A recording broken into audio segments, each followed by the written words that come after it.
జీవితం మీరా జీవితంలో వెలుగు నింపావయా, వ్యర్థముగా ఉన్న జీవితానికి అర్థం చూపావయా. శ్రద్ధగా దేవుని మాటలు కొంత సమయం జాగ్రత్తగా విందాం. కుడి వచ్చిన అందరికీ ప్రభునామములు శుభాలు వందనాలు తెలియజేయించున్నాను. జాగ్రత్తగా దేవుని యొక్క సన్నిధిలో ఉన్న మనము ఆయన యొక్క మాటలను శ్రద్ధగా వినటు కొరకు ప్రయాసపడదాం. బైబిల్ గ్రంథంలో నుంచి అపోస్తులైనటువంటి పౌలు గారు ఎఫెసీలో ఉన్నటువంటి సంఘమునకు రాయబడిన పత్రిక, ఎఫెసీలో ఉన్న సంఘమునకు రాయబడిన పత్రిక 1వ అధ్యాయము 7వ వచనాన్ని జాగ్రత్తగా చదువుదాం. దేవుని కృపా మహదైశ్వర్యమును బట్టి ఆ ప్రియుని యందు ఆయన రక్తము వలన మనకు విమోచనము అనగా మన అపరాధములకు క్షమాపణ మనకు కలిగి ఉన్నది. దేవుడి వాక్య భాగముల మధ్యలో ఆశీర్వదించును గాక. ఆమేన్. ప్రియ సహోదరి సహోదరులారా, దేవుని యొక్క మాటలను శ్రద్ధగా మనం వినుట కొరకు ప్రయాసపడతాం. ఇక్కడ బైబిల్ గ్రంథంలో ఉన్నటువంటి ఈ యొక్క విషయాన్ని మనం జాగ్రత్తగా అర్థం చేసుకున్నప్పుడు, జాగ్రత్తగా దాన్ని గ్రహించినప్పుడు అపోస్తులైనటువంటి పౌలు గారు ఎఫెసీలో ఉన్నటువంటి సంఘముతో మాట్లాడుతున్నాడు. ఏమని మాట్లాడుతున్నాడంటే, ఇదిగో యేసుక్రీస్తు వారి యొక్క కృప ద్వారా దేవుడు మన జీవితాల్లో ఏమి జరిగిస్తున్నాడనే మాటను ఒకసారి అర్థం చేస్తూ ఇక్కడ వివరిస్తూ ఉన్నాడు.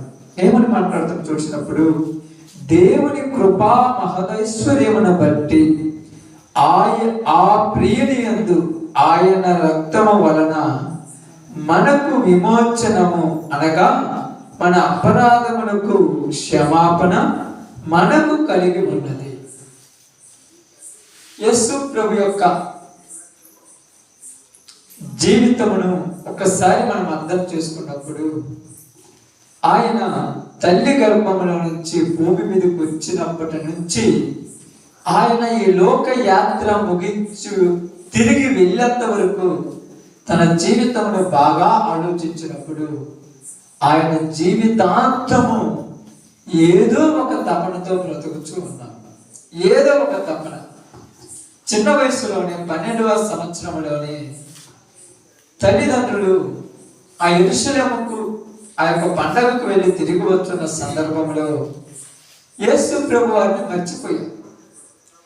యేసు ప్రభు వారు తల్లిదండ్రులు నన్ను విడిచిపెట్టిపోయారని బాధతో లేడు, కానీ తనకు అప్పగించిన పనిని ప్రారంభించాలి, ఈ పనిని నేను చెయ్యాలి, ఈ పనిని చేయటం కొరకే దేవుడు నన్ను పంపించి ఉన్నాడనే ఆలోచనతో ఉన్నాడు.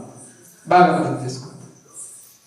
అప్పుడు ఆయన మనసులో కలిగింది ఏమిటంటే, అయ్యా నేను నీ తండ్రియు నిన్ను వెతుకుచుండగా నువ్వు ఏమి చేయుచున్నావు అన్నప్పుడు ఆయన ఇచ్చిన సమాధానం ఏంటంటే, అమ్మా నా తండ్రి పనుల మీద నేను ఉండవలనని మీకు తెలియదా, మీరు ఎరుగరా? అంటే అతని ఆలోచనంతా, అతని మనసులో ఉన్నటువంటి ఒక తపన ఏంటంటే, తండ్రి అప్పగించిన పనిని పూర్తి చేయాలి. తండ్రి అప్పగించిన పనిని పూర్తి చేయాలి. ఈ పనిని చేయటానికే నేను పుట్టాను, ఈ పని చేయటానికే నేను వచ్చాను, ఈ పనిని ముగించటానికే దేవుడు నన్ను ఈ లోకానికి పంపించాడు, కాబట్టి నేను ఈ పనిని పూర్తి చేయాలన్న తపనతో తన బతుకుతూ ఉన్నాడు.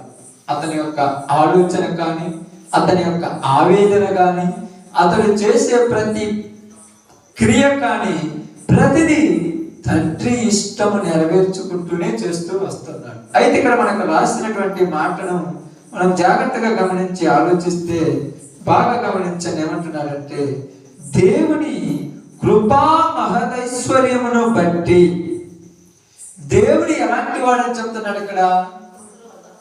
కృప కలిగిన వాడు. ఆయన కృప ఎలాంటిదంట? గొప్ప ఐశ్వర్యము కంటే కూడా గొప్పది. ఐశ్వర్యం తెలుసు కదా, ఐశ్వర్యము కంటే కూడా దేవుని కృప గొప్పది. ఎందుకు ఇంత గొప్పదని చెప్పగలుగుతున్నాడంటే ఆయన కృప మహదైశ్వర్యమును బట్టి మనందరితో ఆయన మాట్లాడుతూ ఉన్నాడు. ఏంటంటే మనం చూసినప్పుడు ఇక్కడ ఆలోచిద్దాం.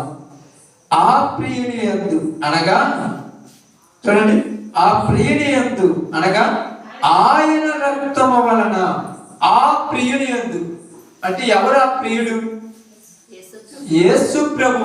అంటే యేసు ప్రభు నందు, యేసు ప్రభు రక్తము వలన మనకేమి కలుగుతున్నదంట? విమోచనము. యేసు ప్రభు రక్తము గురించి మనతో మాట్లాడుతున్నాడు. ఎందుకంటే ప్లీజ్ సహోదరి సహోదరులు ఒకసారి ఆలోచిద్దాం. దేవుడి కృప గురించి మనం ఆలోచిద్దాం. రోమీయులకు పౌలు గారు రాస్తే ఏమంటున్నారంటే, ఎక్కడ పాపము విస్తరించునో అక్కడ దేవుడి కృప అపరిమితముగా విస్తరించిందంట. అంటే పాపము పాపము 10 అడుగుల మేర ఉంటే కృప 20 అడుగుల మేర ఉందంట. అర్థమైందా? పాపము 10 అడుగులు ఉంటే కృప 20 అడుగులు. అంటే ఈ కృపలో పాపం అనేది కనుమరుగైపోతుంది. ఈ కృపలో పాపం ఏమైపోయింది? కనుమరుగైపోయింది. అందుకని ఇక్కడ బైబిల్ గ్రంథంలో మనకి ఏమంటున్నాడంటే, దేవుడు అస్సలకి మనమల ప్రేమించడానికి గల కారణం ఏంటంటే ఆయన కృప కలిగిన వాడు కాబట్టి. లేకపోతే ఆయన మనమల ప్రేమించటానికి, ఆయన చేత ప్రేమింపబడంత గొప్పవాళ్ళని కాదు మనం. అర్థమవుతుందమ్మా? ఒక భర్త తన భార్య చిన్న తప్పు చేస్తేనే ఏమని మాట్లాడతాడంటే, నీ ముఖం చూడాలంటే నాకు సిగ్గేస్తుంది అంటాడు. ఒక భార్య తన భర్త ఒక పనికి మాలోడైతేనే ఈ భార్య ఏమంటుందంటే, చి అసలు నిన్ను ఎందుకు కట్టుకున్నాను, నిన్ను చూస్తేనే నాకు ఏమంటారు, నా జీవితంలో నాకు కంపరముగా ఉన్నది, నీ ముఖమే చూడబుద్ధి కావట్లేదు అంట. ఎందుకంటే తప్పు చేశాడని. అంతే కదా? ఏం చేశాడని? తప్పు చేశాడని. అదే దేవుడు అదే ఆలోచించాడు. అదే దేవుడు మనము చేసే తప్పుడు మామూలు తప్పులు కాదు. మనుషుడు చేసే తప్పు మామూలు తప్పుడా? నీచమైన పనికి మాలిన తప్పులు చేస్తున్నాడు. ఎంత పనికి మాలిన తప్పులు చేస్తున్న మనిషిని దేవుడు ఏం చేశాడంట? ప్రేమించను. అందుకే బైబిల్ గ్రంథం ఏం రాయబడింది? యోహాను సువార్త 3:16 దేవుడు లోకమును ఎంతో ప్రేమించను. ఇంకా చూసినప్పుడు 1 యోహాను పత్రిక అనుకుంటున్నాను, ఒకసారి చూద్దాం. నాకు అర్థం పడిన ఒక విషయం చెప్తాను, చూడండి.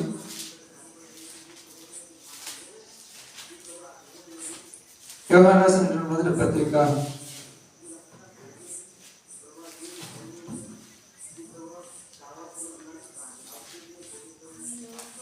1 చూడండి.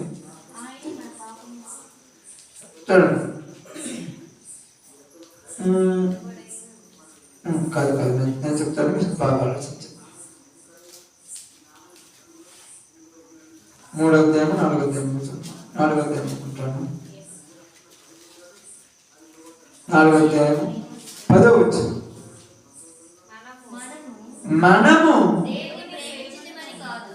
దేవునిని ప్రేమించితిమని కాదు, తానే మనలను ప్రేమించను. బాగా ఆలోచించండి. మనము దేవుని ప్రేమించితిమని కాదు, తానే. అంటే మనల్ని ప్రేమించడానికి మనలో ఉన్నటువంటి గొప్ప సాధనం ఏంటమ్మా? ఒక భార్య బాగుంది, ఒక భర్తని ప్రేమించాలంటే ఆ భార్యకి భర్త ఎలా రావాలి? మంచోడుగా ఉంటేనే ప్రేమిస్తారు. అంతే కదా? ఒక భర్త తన భార్యని ప్రేమించాలంటే ఆ భర్తకు భార్య ఎలా కానరావాలి? మంచిదిగా కానరావాలి. కొంచెం తప్పు చేసినప్పుడు చి అంటారు, చిన్న తప్పు చేసిన చి నాకు నీ ముఖం చూపియొద్దు అని మాట్లాడతారు. కానీ ఇక్కడ ఏమంటున్నాడంటే, మనము దేవుని ప్రేమించడం కాదు, దేవుడే మన ప్రేమించినట్ట. ఎంతగా ప్రేమించాడంటే నీచాతి నీచమైనటువంటి, అక్కడ రాయబడి ఏమైనా చూడండి అక్కడ మన పాపములకు, మన పాపములు అంటే మనకి ఇక్కడ ఏమంటున్నాడు, మనం ఎలాంటి వాళ్ళని చెప్తున్నాడు, పాపులము అని చెప్తున్నాడు. ఏమని చెప్తున్నాడు, మంచి వాడిని ఎవరైనా ప్రేమిస్తాడు, మంచి చేసిన వాడి మీద ఎవరికైనా మా ప్రేమ దయ ఉంటది. అసలు పాపుని ప్రేమించడం ఏంటి? మంచోళ్ళని ప్రేమించాడంటే కరెక్ట్గా నువ్వు మంచోళ్ళని ప్రేమించావు, మంచిగా ఉన్నావు, వాళ్ళతో సహవాసం చేస్తున్నావు, పర్వాలేదు, మంచిది అంటున్నాడు. ఇక్కడ దేవుడు ఎవరిని ప్రేమించాడంట, పాపులను ప్రేమించాడంట. అది ఎలాంటి పాపులంట, ఎలాంటి పాపులంట, ఘోరమైన వ్యాధి కలిగిన పాపము. ఏదంట, ఘోరాతి ఘోరమైన పాపము. మీరు బాగా అర్థం చేసుకున్నప్పుడు యేసు ప్రభు వారు ఒక వ్యక్తి ఇంటికి, సీమోన్ అనేటువంటి ఒక వ్యక్తి ఇంటికి విందుకు పిలుస్తాడు ఆయన. ఇప్పుడు యేసు ప్రభు వారు ఆయన పిలిచాడు కాబట్టి యేసు ప్రభు వారు తన ఇంటికి వెళ్తాడు. తన ఇంటికి వెళ్ళినప్పుడు పిలిచినోడు యేసు ప్రభుని పట్టించుకోకుండా ఆయన పని చేసుకుంటున్నాడు. పిలిచినప్పుడు యేసు ప్రభు వెళ్ళారు. వెళ్ళినప్పుడు వాళ్ళ యొక్క పద్ధతుల ప్రకారము ఏం చేయాలి, నీళ్ళియాలి, కాలు కడుక్కోవడానికి నీళ్ళియాలి, తలకు నూనె ఇవ్వాలి, తనను ముద్దు పెట్టుకోవాలి. అది పద్ధతి, వాళ్ళకున్న మర్యాద. కానీ వెళ్ళాడు, ఆయన పని ఆయన చూసుకుంటున్నాడు. యేసు ప్రభు వచ్చాడు.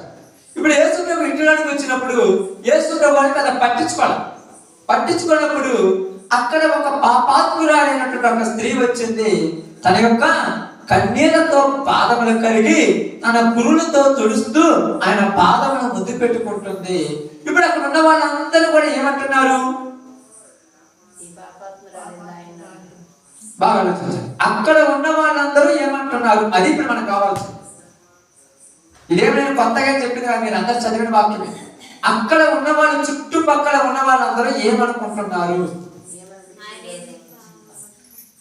ఈయన నిజముగా ప్రవక్త అయి ఉండిన ఎడల ఈమె ఎట్టిదో, ఇది ఎట్టిదో ఈయనకు తెలిసి ఉండేది.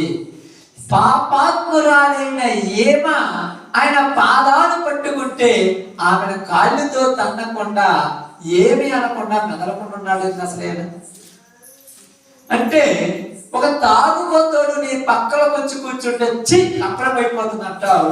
ఒక వ్యభిచారం చేసేటువంటి వ్యక్తి నీ పక్క నిన్ను వారికట్ట పట్టుకుంటే నన్ను పట్టుకోవద్దు అంటున్నావు. ఇప్పుడు ఈమె ఎవరంట, పాపాత్మురాలు. ఈ పాపాత్మురాలైనటువంటి స్త్రీ ఆయనను పట్టుకున్నది, ఆయనను ముట్టుకున్నది, ఆయన పాదాలు ముద్దు పెట్టుకుంటున్నప్పుడు చుట్టుపక్కల ఉన్న వాళ్ళందరూ వరకు ఏమంటున్నారంటే, ఇది ఎట్టిదో ఆయనకు తెలిసి ఉంటే అంటున్నారు. ఇక్కడ మనం గమనించి ఆలోచించండి. యేసు ప్రభు ఆమెను ప్రేమించాడు. ఎందుకు ప్రేమించారు ఆమెను? ఆమె మంచిదని కాదు, అర్థమైందా? మంచిదని ప్రేమించరా. మనం ఈరోజు ఏంటంటే మంచి వాళ్ళను ప్రేమించే లోకం ఇది. మరి మంచోళ్ళు లేండి, ఎవరు మంచోళ్ళు లేదులే మనం అనుకుంటాం. నీకు నచ్చితే మంచోళ్ళు, నచ్చకపోతే చెడ్డోళ్ళు. అంతేనాక నువ్వు ఒకరితో సావాసం చేయాలనుకో, వాళ్ళు నీకు నచ్చితే మంచోళ్ళే, నచ్చకపోతే చెడ్డోళ్ళు. అంటే నీకు నచ్చాలి. నీకు ఎలా నచ్చుతారు? బాగా నీకు ఎలా నచ్చుతారు ఆలోచించండి. నీకు ఎలా నచ్చుతారమ్మా? నీ బుద్ధులు వాళ్ళ బుద్ధులు ఒకలాగా నీకు నచ్చుతారు. మనిషికి మనిషి నచ్చాలంటే ఎట్లని కాదు, నీ బుద్ధులు వాళ్ళ బుద్ధులు ఒకలాగా ఉండాలి. నువ్వు ఏటని ఓర్చుకోవు, వాళ్ళు కూడా దాన్ని ఓర్చుకోకూడదు. నువ్వు ఏటని అసహించుకుంటావో వాళ్ళు కూడా దాన్ని అసహించుకోవాలి. నువ్వు ఎంత బాగుంటావో వాళ్ళు కూడా అలా ఉండాలి. అప్పుడే నువ్వు నచ్చుతావు. ఈరోజు కొంతమంది నీట్నెస్ ప్రవర్తిస్తారమ్మా. కొన్ని ఏదైనా గలీజ్ వాటర్ దగ్గరకు రానియరు. ఇప్పుడు వీళ్ళు ఎవరితో సావాసం చేస్తారు? అలాంటి వాళ్ళతోటే సావాసం చేస్తారు. ఎందుకంటే నేను ఎంత శుభ్రంగా ఉంటానో ఈ వ్యక్తి కూడా అంత శుభ్రంగా ఉంటారు, కాబట్టి నేను అతనితో సావాసం చేయడం కరెక్టే. ఇప్పుడు ఇలా బాగుంటుంది అంతా. కానీ ఇప్పుడు యేసు ప్రభువు దగ్గరికి వచ్చినటువంటి ఈమె పాపాత్మరాలు. ఈ పాపాత్మరాలు యేసు ప్రభువును పట్టుకున్నప్పుడు యేసు ప్రభువారు ఆమె గురించి మాట్లాడుతూ ఏమంటున్నాడంటే, ఈమె పాపాత్మరాలు కాబట్టి నేను ఈమెను ప్రేమించుచున్నాను అన్నాడు. ప్రేమించడం అంటే ఏమిటి? ఆమేన్. ఎందుక ప్రేమించడం అంటే ఏంటి? క్షమించటం. ఈరోజు మనము భార్య భర్తని ప్రేమిస్తున్నా, భర్త భార్యని ప్రేమిస్తుందా? తల్లిదండ్రులు పిల్లలను ప్రేమిస్తున్నారా? పిల్లల తల్లిదండ్రులు ప్రేమిస్తున్నారంటే నా బిడ్డ అంటే నాకు ప్రాణమయ్యా, నా భర్త అంటే నాకు ప్రాణమయ్యా, నా భార్య అంటే నాకు ప్రాణం అంటున్నావు. నీకు అంత ప్రాణమైతే వాళ్ళని క్షమిస్తున్నావా? క్షమిస్తున్నావా? ఎందుకు క్షమించలేకపోతున్నావు? ఎందుకు క్షమించలేకపోతున్నామమ్మా? ఇప్పుడు చెప్పాలి, ఎందుకు క్షమించలేకపోతున్నావు? ఒక్కడైనా ఆలోచించు, ఎందుకు క్షమించలేకపోతున్నావు? మనం ఏం మాట్లాడతాం? ఎందుకు క్షమించలేకపోతున్నారమ్మా? ప్రతి వాళ్ళ జీవితాల్లో ఒకరు ఉంటారు. మీరు అనుకోవచ్చు ఎవరు కూడా ఎవరు లేరు అనుకోవచ్చు. ప్రతి వ్యక్తి జీవితంలో ఒక వ్యక్తి ఉంటారు అసహించుకునే వాళ్ళు. వాళ్ళు ఎవరు అయితే పర్లా, వాళ్ళు ఒకళ్ళ భార్య అయి ఉంటారు, ఒకళ్ళ భర్త అయి ఉంటారు, ఒకళ్ళ తల్లిదండ్రులు అయి ఉంటారు, ఒకళ్ళ పిల్లలు అయి ఉంటారు, ఒకళ్ళ తోబుట్టులు అయి ఉంటారు. ఈయనను అసహించుకుంటున్నాం. ఎందుకు అసహించుకుంటున్నామంటే వాళ్ళని క్షమించే మనస్సు నీ దగ్గర లేక. ఎప్పుడు క్షమిస్తామంటే ప్రేమిస్తేనే క్షమిస్తావు, ప్రేమించకపోతే క్షమించలేవు. దేవుడు లోకముని ఎంతో ప్రేమించను. అందుకే ఇక్కడ ఏమన్నా చూడు, మనము దేవునిని ప్రేమించింది కాదు గాని, చూడండి, మనము దేవుణ్ణి ప్రేమించింది కాదు గాని తానే మనలను ప్రేమించి మన పాపములకు ఏమై ఉన్నాడు? ప్రాయశ్చిత్తమై ఉండుటకు తన కుమారుణ్ణి పంపెను. ఇందులో ఏమున్నది? ప్రేమ ఉన్నది. ప్రాయశ్చిత్తం అంటే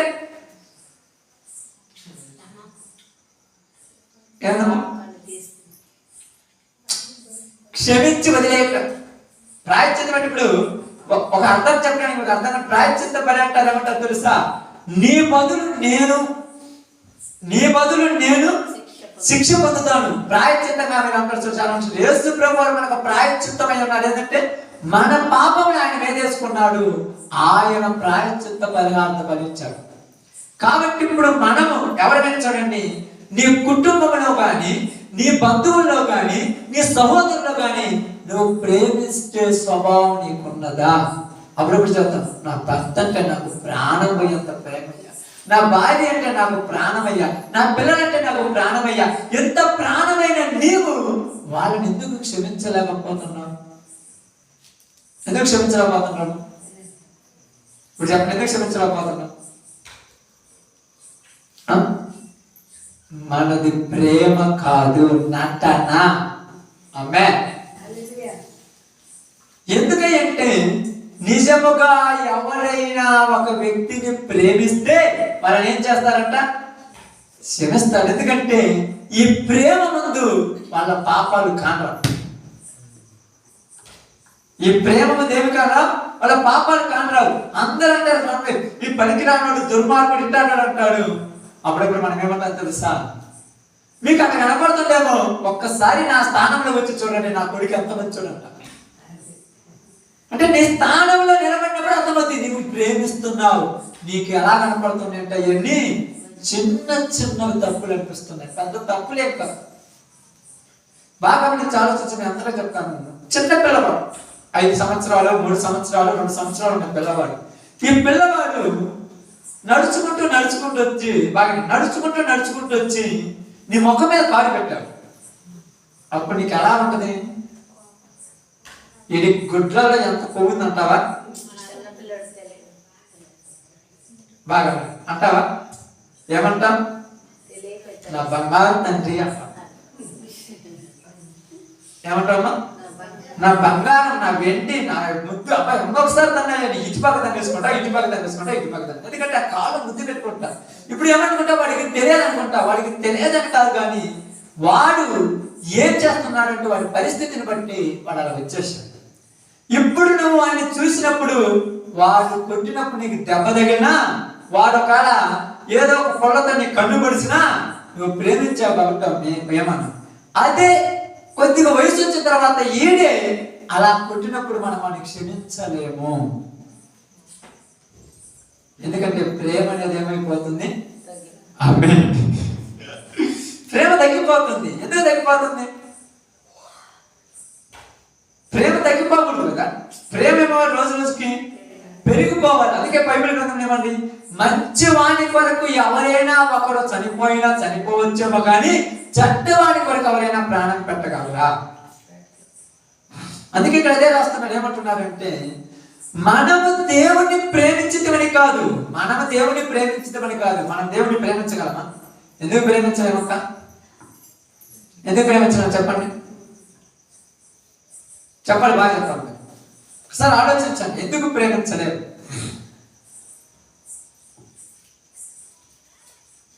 ఇంకా కొద్దిగా ఆలోచన. ఇదేం పెద్ద ఇంటర్నేషనల్ క్వశ్చన్ కాదు, పెద్ద ఇంపార్టెంట్ కాదు, కానీ ఇది మాత్రం నాకు తెలిసి జీవితంలో గొప్ప క్వశ్చన్. మనము దేవుని ఎందుకు ప్రేమించలేము?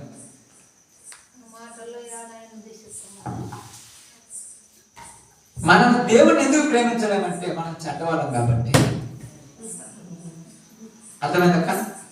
అలాగనే భర్త అయినా భార్య అయినా పిల్లలైనా చెడ్డవాళ్ళు కాబట్టి మనం వాళ్ళని ప్రేమించలేము. అదే నువ్వు మంచిదాని కాబట్టి, నువ్వు మంచివాడు అయితే ఏం చేయాలను? నువ్వు కూడా ప్రేమించలేదంటే అర్థమవుతుందా? నేను కూడా ప్రేమించలేదంటే నేను కూడా చెడ్డవాణ్ణి కాబట్టి. అదే నేను మంచోనైతే ఏం చేస్తాను? నేను మంచోనైతే ప్రేమిస్తాను. అందుకేమన్నాడు, మనము దేవుణ్ణి ప్రేమించలేదు ఎందుకంటే మనం చెడ్డవాళ్ళం కాబట్టి. కానీ దేవుడు మనల్ని ఎందుకు ప్రేమించాడు? ఆమేన్. అది ఇక్కడ ఆయన మంచోడు. మనము కూడా ఆయనలాగా మంచివాళ్ళం అయితే చెడ్డవాళ్ళను క్షమించి ప్రేమిస్తాము. ఎన్నిసార్లు అయ్యా? ఎన్ని సంవత్సరాలయ్యా? ఎన్ని రోజులను పఠించాలి? ఎన్ని రోజులమ్మా? ఆమేన్.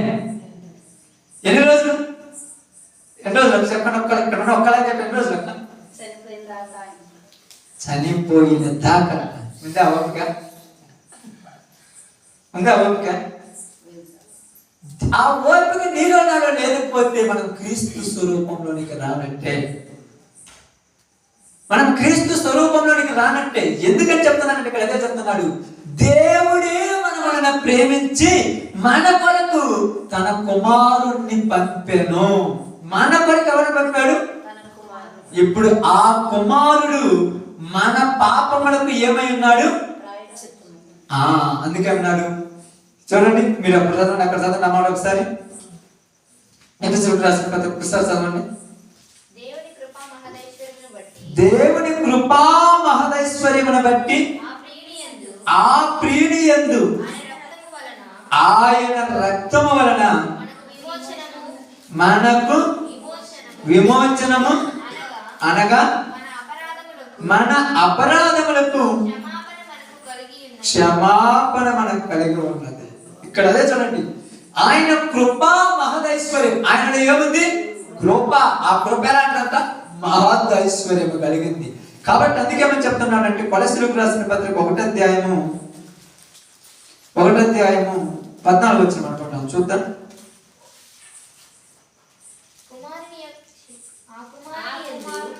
ఆ కుమారుని యందు మనకు విమోచనము, అనగా పాప క్షమాపణ కలుగుచున్నది. ఏ క్షమాపణ ఇది?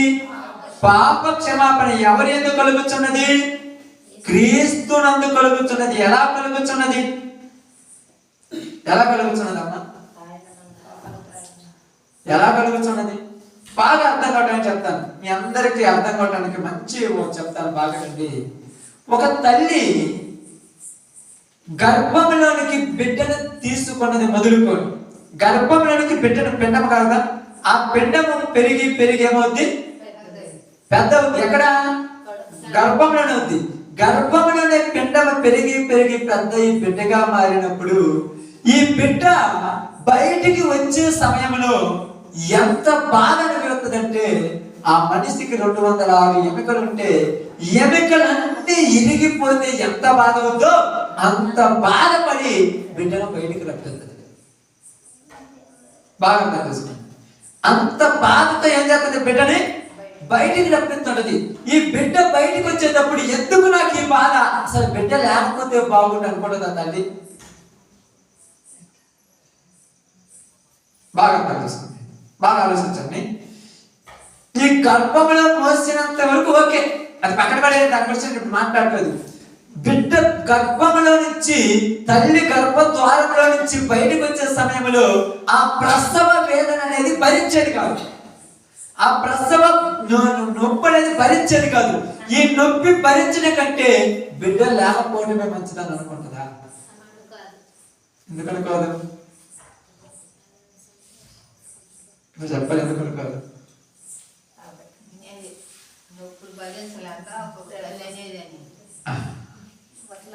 బాగా ఎందుకని కాదు?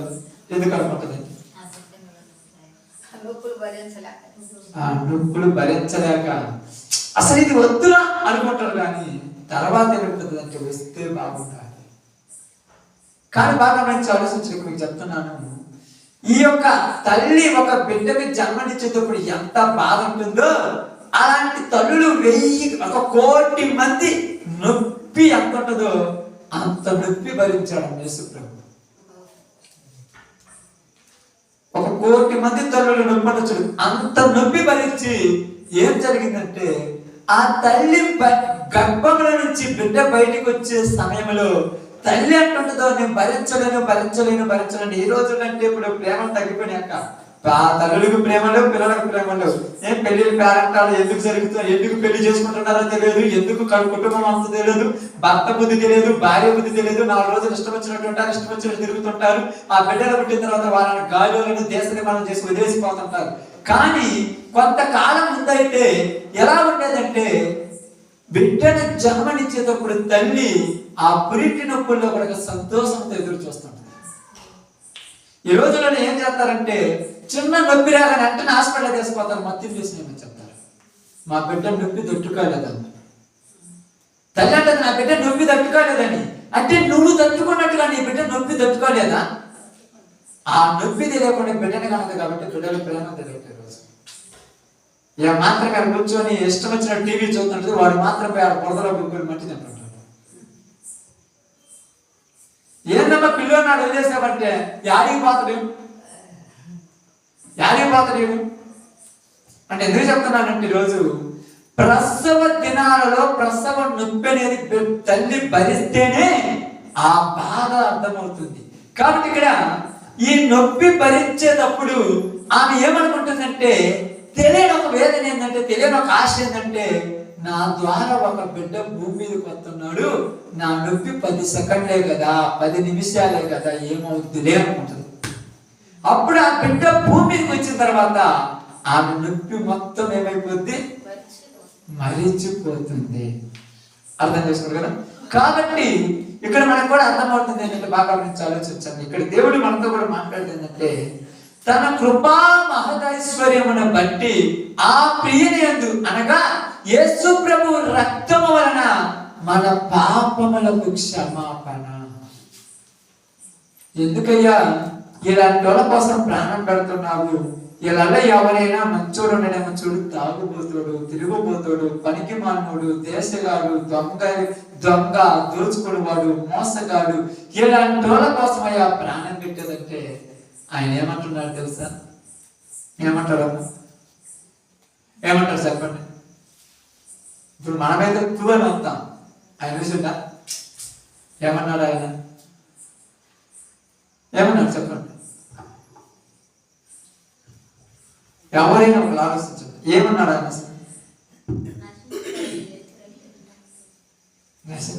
వెలికి రక్షించడానికి వచ్చాడు కాదు, నేను అనేది అది కాదు. ఇప్పుడు లోకంలో మనుషులను చూసినప్పుడు ఆయనకు ఎలా కనపడ్డారు? ఏంటంట? తెలియని పిల్లల్లా కనపడ్డారమ్మా. తెలియని పిల్లల్లాగా అంటే నీకు ఇంత చెప్పాను చూడండి, 3 సంవత్సరాల పిల్లవాడు కళ్ళు నీ మీద నీ ముఖం మీద కాలు పెట్టినప్పుడు కన్ను కూడా వాడికి తెలియదు అనుకున్నాను. తెలుసు వీడికి అహంకారం ఉంది, లెక్క లేకుండా ఉన్నారు అంటారా? అంటారు ఎవరన్నా? అస్సలు అంటారు. ఇప్పుడు బాగానే, ఇప్పుడు ఈ తల్లికి ఈ పిల్లవాడు బిడ్డ కాదా? బాగుంది. బిడ్డ కాదమ్మా, నిజంగా బిడ్డ కదా. ఇదే తల్లికి 70 సంవత్సరాలు వచ్చినాయి, ఆ పిల్లడికి 50 సంవత్సరాలు వచ్చినాయి. ఇప్పుడు ఈ తల్లికి ఈ పిల్లవాడు బిడ్డ కాదా? 50 సంవత్సరాలు వచ్చినా ఏమంటే 70 సంవత్సరాలు వచ్చినాయి కాబట్టి ఈ తల్లికి పిల్లవాడు బిడ్డే.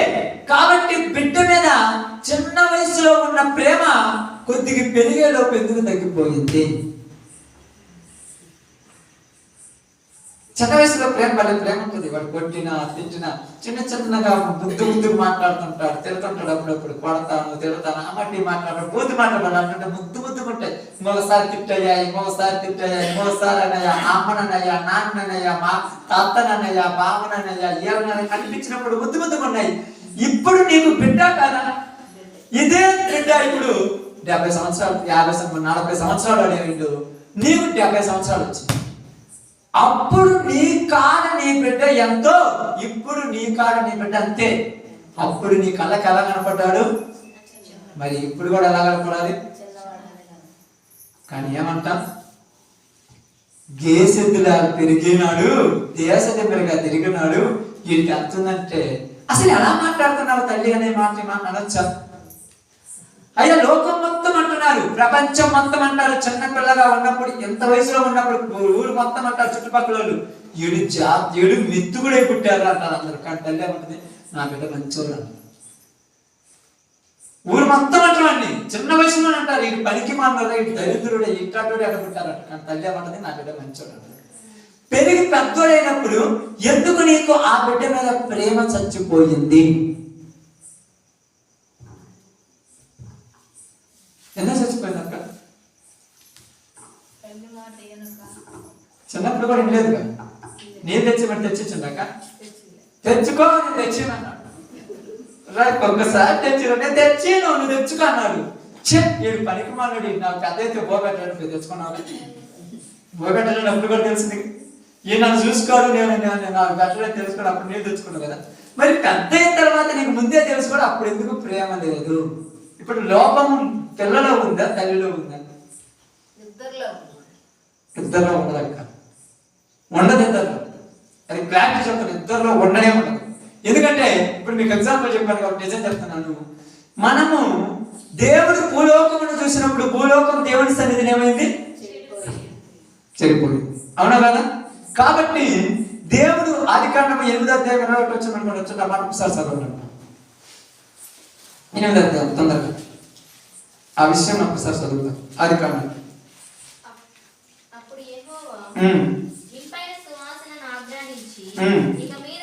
ఇక మీదట నరులను బట్టి భూమిని మరలా శపించను.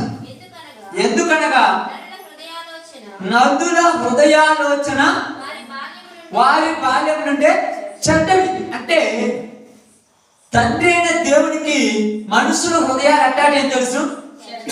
ఏడు చట్టోలని తండ్రికి తెలుసు.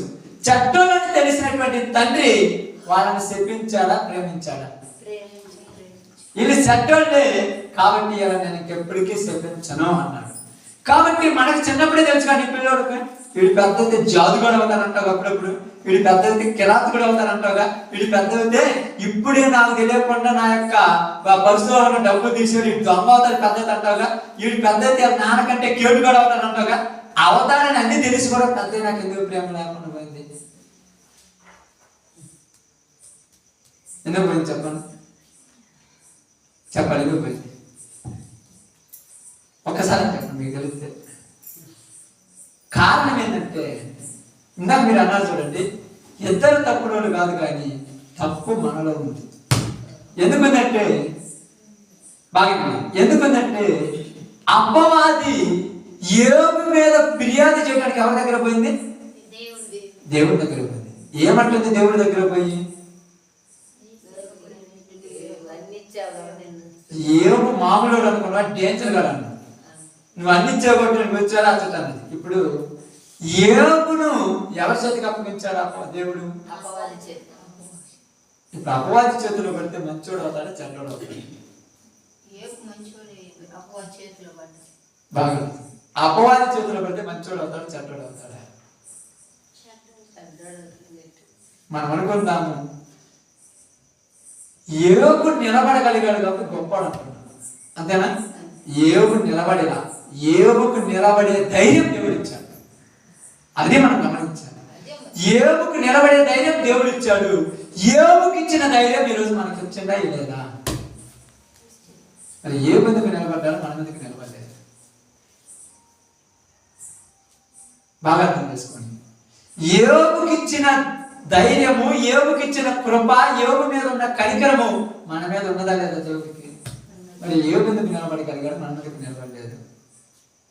ఒకటే చెప్తున్నాడు, తన స్నేహితులు ఇన్ని మాటలు అంటున్న పొల్లితో ఒక్క మాట కూడా అనలేదు. నేను ఒకవేళ తప్పిది ఏమన్నా చేసుకున్నామే, నాకు ఇది తగినది, కానీ నేను నిన్ను ఏమనలేను. మనము చేసిన దాని వల్ల మనం బాధపడతాం, కానీ మనం కోపం ఒకరి మీద చూపించడానికి మనకు అర్హత లేదు. తల్లికి ఎప్పటికైనా బిడ్డ బిడ్డే. మరి ఎందుకు పెద్దోళ్ళైన తర్వాత ఇలా అలా అంటారంటే, అపవాది లాంటి వాళ్ళు తల్లుల దగ్గరకు వచ్చి బిడ్డల మీద ఫిర్యాదు తీసుకుపోతుంటారు అంతే. అపవాది లాంటి వాళ్ళు తల్లుల దగ్గరకు వచ్చి, తండ్రి దగ్గరకు వచ్చి ఎవరి మీద ఫిర్యాదు చేస్తాడు? బిడ్డల మీద ఫిర్యాదు చేస్తాడు. ఏమని చేస్తాడు? మంచి మాటలు చెప్పిపోతుంటారు. ఎంత మంచి మాటలు చెప్తుంటారు. ఎందుకున్నావమ్మ ఎట్టేటోని, ఎందుకున్నావమ్మ ఎట్టేటోని, నేనేదో నా పురుగుల మీద పిలిచాను, అటు చేసింది. కానీ ఈ తల్లి కొడుక వాళ్ళ మాటని వినటం వల్ల, వాడు చేసే ప్రవర్తన వల్ల ఏమనిపిస్తుందంటే, తల్లి కొడుక ఈ తండ్రి కొడుక చీ అనిపిస్తుంది. కానీ ఇప్పుడు ఈ పిల్లవాడు చేసినట్టుగా మనము కూడా నీచమైన పనులు చేస్తున్నాం. ఒక దొంగలుగా, ఒక ద్రోహులుగా, ఒక నరహంతకులుగా, ఒక వ్యభిచారులుగా, ఒక మోసగాలుగా, ఒక జూదగాలుగా, ఒక దేవుని ఏడిపించే వాళ్ళగా, ఒక దేవుని బాధ పెట్టే వాళ్ళగా, ఎప్పుడు దేవుడికి వ్యతిరేకంగా ఉండే వాళ్ళగా మనము చేస్తున్నాం. అప్పుడు అపవాది వచ్చి దేవుని దగ్గర మన మీద ఫిర్యాదు చేస్తుంది. నీ బిడ్డలే మంచోళ్ళు అనుకున్నావా అని ఫిర్యాదు చేస్తుంటే, అప్పుడు ఆయన ఏమన్నాడు తెలుసా? నా బిడ్డలు మంచి వాళ్ళు. ఎందుకు మంచోళ్ళు? ఇట్లాంటి వాళ్ళు మంచోళ్ళు అంటున్నాడు. వీడు చూస్తేనేమో జోదాలు ఆడుతున్నాడు, వాడు చూస్తేనేమో నరహత్యలు చేస్తున్నాడు, వీడు చూస్తేనేమో వ్యభిచారాలు చేస్తున్నాడు, వీడు చూస్తేడేమో మోసాలు చేస్తున్నాడు, వాడు చూస్తేడేమో ఇలా చేస్తున్నాడు, వీడు ఎంత మంచోడు అవుతున్నాయ్యా అని అడిగితే అతను ఏమన్నాడు తెలుసా? దేవుడు ఏమంటున్నాడు? ఇదిగో దేవుడు ఏమంటున్నాడంటే, నీవు నా బిడ్డలను నీ దృష్టిలో చూసావు కాబట్టి నీకు తప్పుటోడు అనిపించాడు. నేను నా దృష్టిలో చూస్తున్నాను కాబట్టి నాకు పిల్లలు నాకు మంచి. ఎట్ట మంచోళ్ళన్నా అసలు నీకు బాగా ఎట్ట మంచోళ్ళంటే, అందుకే ఏమన్నాడు తెలుసా? దేవుడు తన బిడ్డలను ప్రేమించాడు కనుక వాళ్ళ కోసం ఏం చేశాడమ్మా? ఈ రోజు నీవు కూడా నీ బిడ్డలను కానీ, నీ భర్తను కానీ, నీ భార్యను కానీ ప్రేమిస్తే వీళ్ళ కోసం ప్రాణం పెట్టాల్సిన పని. రోజుకు 1 గంట 2 గంటలు మోకాళ్ళ మీద కూర్చొని ఏడ్చి ప్రార్థన చేస్తున్నావా? ప్రేమ లేదు మన దగ్గర, అంతా యాక్టింగే. వీళ్ళు ఎట్ట చేస్తున్నారన్నా, వాళ్ళు అట్ట చేస్తున్నారా, వీడి వల్ల తలకాయ నొప్పి అయిపోయింది, వీళ్ళ వల్ల ఇబ్బంది అయిపోయింది, ఉరేసుకొని చస్తే ఉరేసుకొని చావటానికి రెడీ అయ్యి నువ్వు రోజుకు 1-2 గంటల వాళ్ళ కోసం ప్రార్థన చేస్తుంటారు. ఎందుకు ఉరేసుకొని చావటానికి రెడీ అయిపోయినావా? చచ్చిపోతే బాగుంది అనుకున్నావా? ఊరికి కాంట్రాకుండా ఎలకల మంది కొద్దిగా తెచ్చుకొని మధ్యలో బతికి తాగుతుంది. ఎంత చచ్చిపోవటానికి ఎంత తెగించిన నీవు ఒక పని మానుకొని, ఒక కష్టం మానుకొని, ఒక రోగ సంబంధమైన ఒక దాన్ని మానుకొని, ఒక 3 గంటలు 4 గంటలు నీ కుటుంబం కోసం మోకాళ్ళ మీద కూర్చొని ప్రార్థన చేయగలుగుతున్నావా? చచ్చిపోతానన్న తెగింపు ఉన్నది కానీ నిజంగా చచ్చిపోతామన్న తెగింపు ఉన్నది నిజంగా చచ్చిపోము. ఎందుకు చచ్చిపోమంటున్నామంటే, మనం అంతా భయపెట్టే రకం, తెగించి కరెక్ట్ గా పని చేసే రకాలు ఇవ్వలేరు. ఇక్కడ పిల్లల మీద పాపం ఏం చేస్తారమ్మా? వీడు చెడబుట్టాడంటావా? చెడబుట్టాడు అనేవాళ్ళు చెడిపోయింది ఎవరు అసలు? ఆ మాట అనొచ్చు అసలు? నిజమైన తల్లి మాట అంటదా? చెడబుట్టాడు అంటున్నారంటే చెడిపోయింది ఎవరు? తల్లి చెడిపోతారు కదా, పిల్లలు కరెక్ట్ కొట్టుకుంటుంది. అసలు అనొచ్చే మాట? మనం కరెక్ట్ గా ఈ రోజు లేవు. ఎందుకు లేవంటే, మన పిల్లల కోసం, మీ పిల్లల కోసమో, మీ భర్తల కోసమో, మీ భార్యల కోసమో, మీ తల్లిదండ్రుల కోసమో, మీ ఇరుగు పొరుగు కోసం మీరు ప్రాణం పెట్టాల్సిన పని. రోజుకు 2 గంటలతోటి ప్రార్థన చేయగలుగుతున్నావా? ప్రసాదం అంటే మామూలు అనుకుంటున్నాను అక్క. ఎంత నొప్పో తెలుసా? మోకాల మీద కూర్చొని 2 చేతులు పైకెత్తి పరలోకంలో ఉన్న దేవుని బతిమలాడేటప్పుడు ఈ నొప్పిగా ఇది కానరావాల్సింది. బిడ్డ పుట్టిన తర్వాత వచ్చే ఆనందం అంటే చూడు, ఈ తాగుబోతుతనం నుంచి వీడు బయటకు వచ్చినప్పుడు, వ్యభిచారం నుంచి వీడు బయటకు వచ్చినప్పుడు, ఈ జోదాల నుంచి వీడు బయటకు వచ్చినప్పుడు వాడిని చూసి నువ్వు సంతోషపడేటట్టుగా ప్రార్థన చేయాలి. బిడ్డ అదే తల్లి అదే ఉంటుంది.